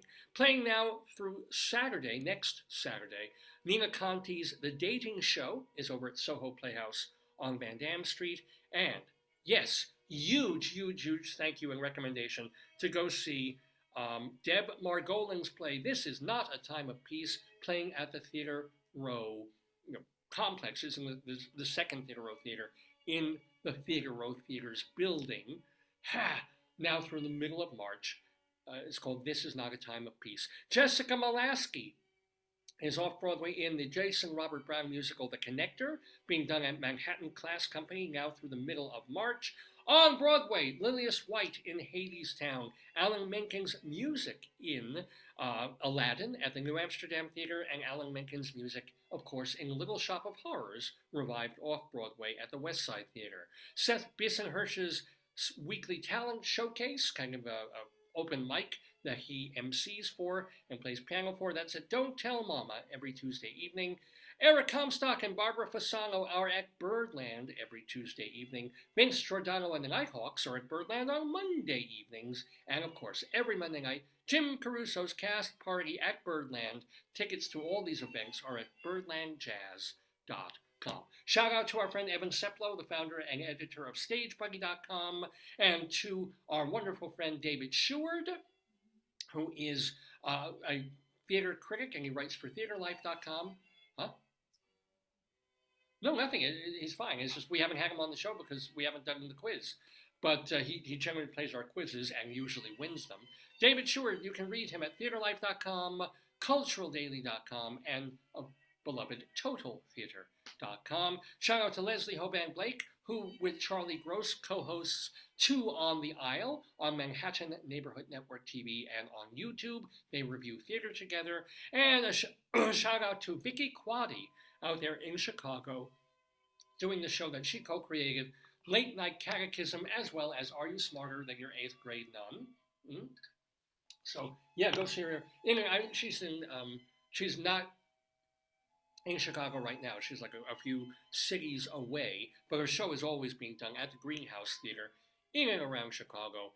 And what else? I do want to remind you to catch or to always read Phil Mushnick in the New York Post. He writes about sports and basically the degradation of sports and media's coverage of sports. It's great reading. He writes twice a week his column and has for many, many years in the New York Post. Phil Mushnick. And those, my friends, are the friends of the Daverhood.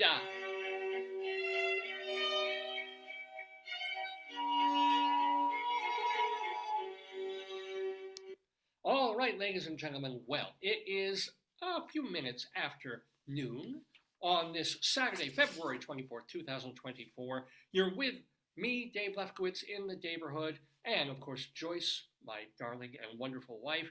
This episode has been called simply MARGVELOUS in honor of Deb Margolin.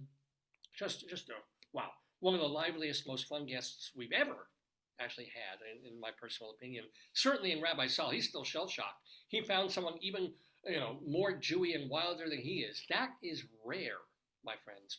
But anywho, we have one more thing to do. We don't have time to do Greeley Times today. We don't have time to do Bunyan Watch.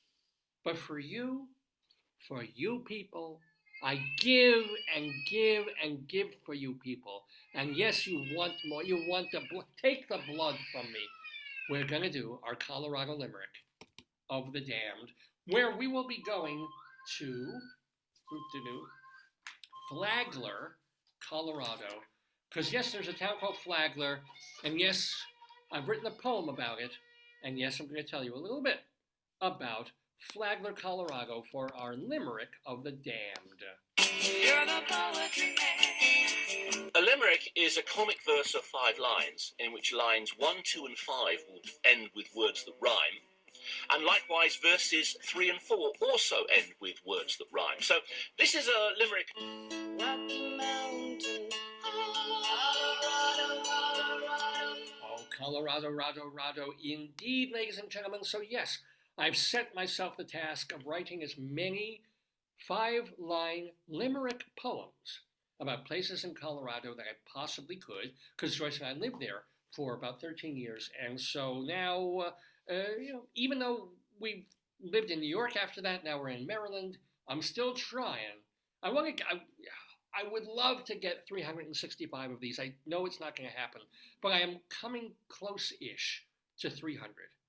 300 individual poems about different places in the beautiful state of Colorado. And today we go to Flagler, Colorado. Now this is in eastern central Colorado, population of about 600 people there, founded back in 1886. It's about 2 hours drive east of Denver. Now this is cool. The settlement that became the Flagler community, when it was originally a settlement, the name of it was Bowser, after the founder's late dog. He named it Bowser. They did. Somebody named it Bowser. And then the Rock Island Railroad was built, as it was around so much of the country. So the town was then called Marlow, after the rail person's lawyer. I should tell you something. He's like, I won't pay the whole legal bill, but we'll name the thing after you. How about that? There's a deal. So in 1918, they renamed it again after oil magnate and railroad visionary Henry A. Flagler's daughter. So, and Flagler, I guess, he's all over the country, which is why Flagler you'll find in Florida and maybe some other places too. In 1951, this is one of the things that put Flagler on the map. 20 people were killed in an air show there. So it's kind of horrible. And nowadays, there's lots of agriculture there. I kid you not. You'll find this on their official website. Flagler is apparently, quote, the birdseed capital of the world. How appropriate that we were talking about birdseed just earlier today. Now we're talking about Flagler, birdseed capital of the world, my friends. And now, get the kids out of the room, get grandma out of the room, get the Jews and the Palestinians out of the room. It's time for our Colorado Limerick of the Damned, where we go and say something really, about an aspect of Flagler, Colorado. This girl with autism in I should just be shot, This girl with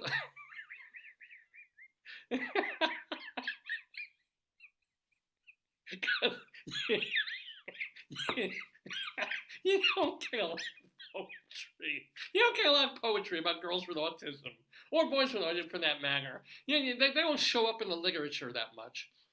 This girl... I'm also overtired. I'm like, all right. It's 3 hours into the show. This is how I get. This girl with autism in Flagler seems dumb, but she's far from a straggler. I offered $10 for a couple of socks and found her to be quite the haggler.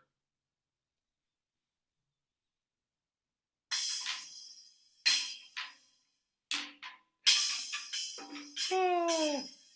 If you have problems with anything I do on this program, remember you can email me davesgoneby@aol.com. davesgoneby@aol.com. Also, you can, of course, message me on Facebook or post under the show your thoughts and feelings on Facebook, right on this page, the Dave's Gone By Facebook page. Remember to check. We try and post the show as many places as we can. So we have a YouTube channel, and all the recent shows are there. Some of the older shows have been blocked or muted because of copyright reasons. We used to play a ton of music on the show. can't do that anymore. But we still have our YouTube channel. Stuff is there.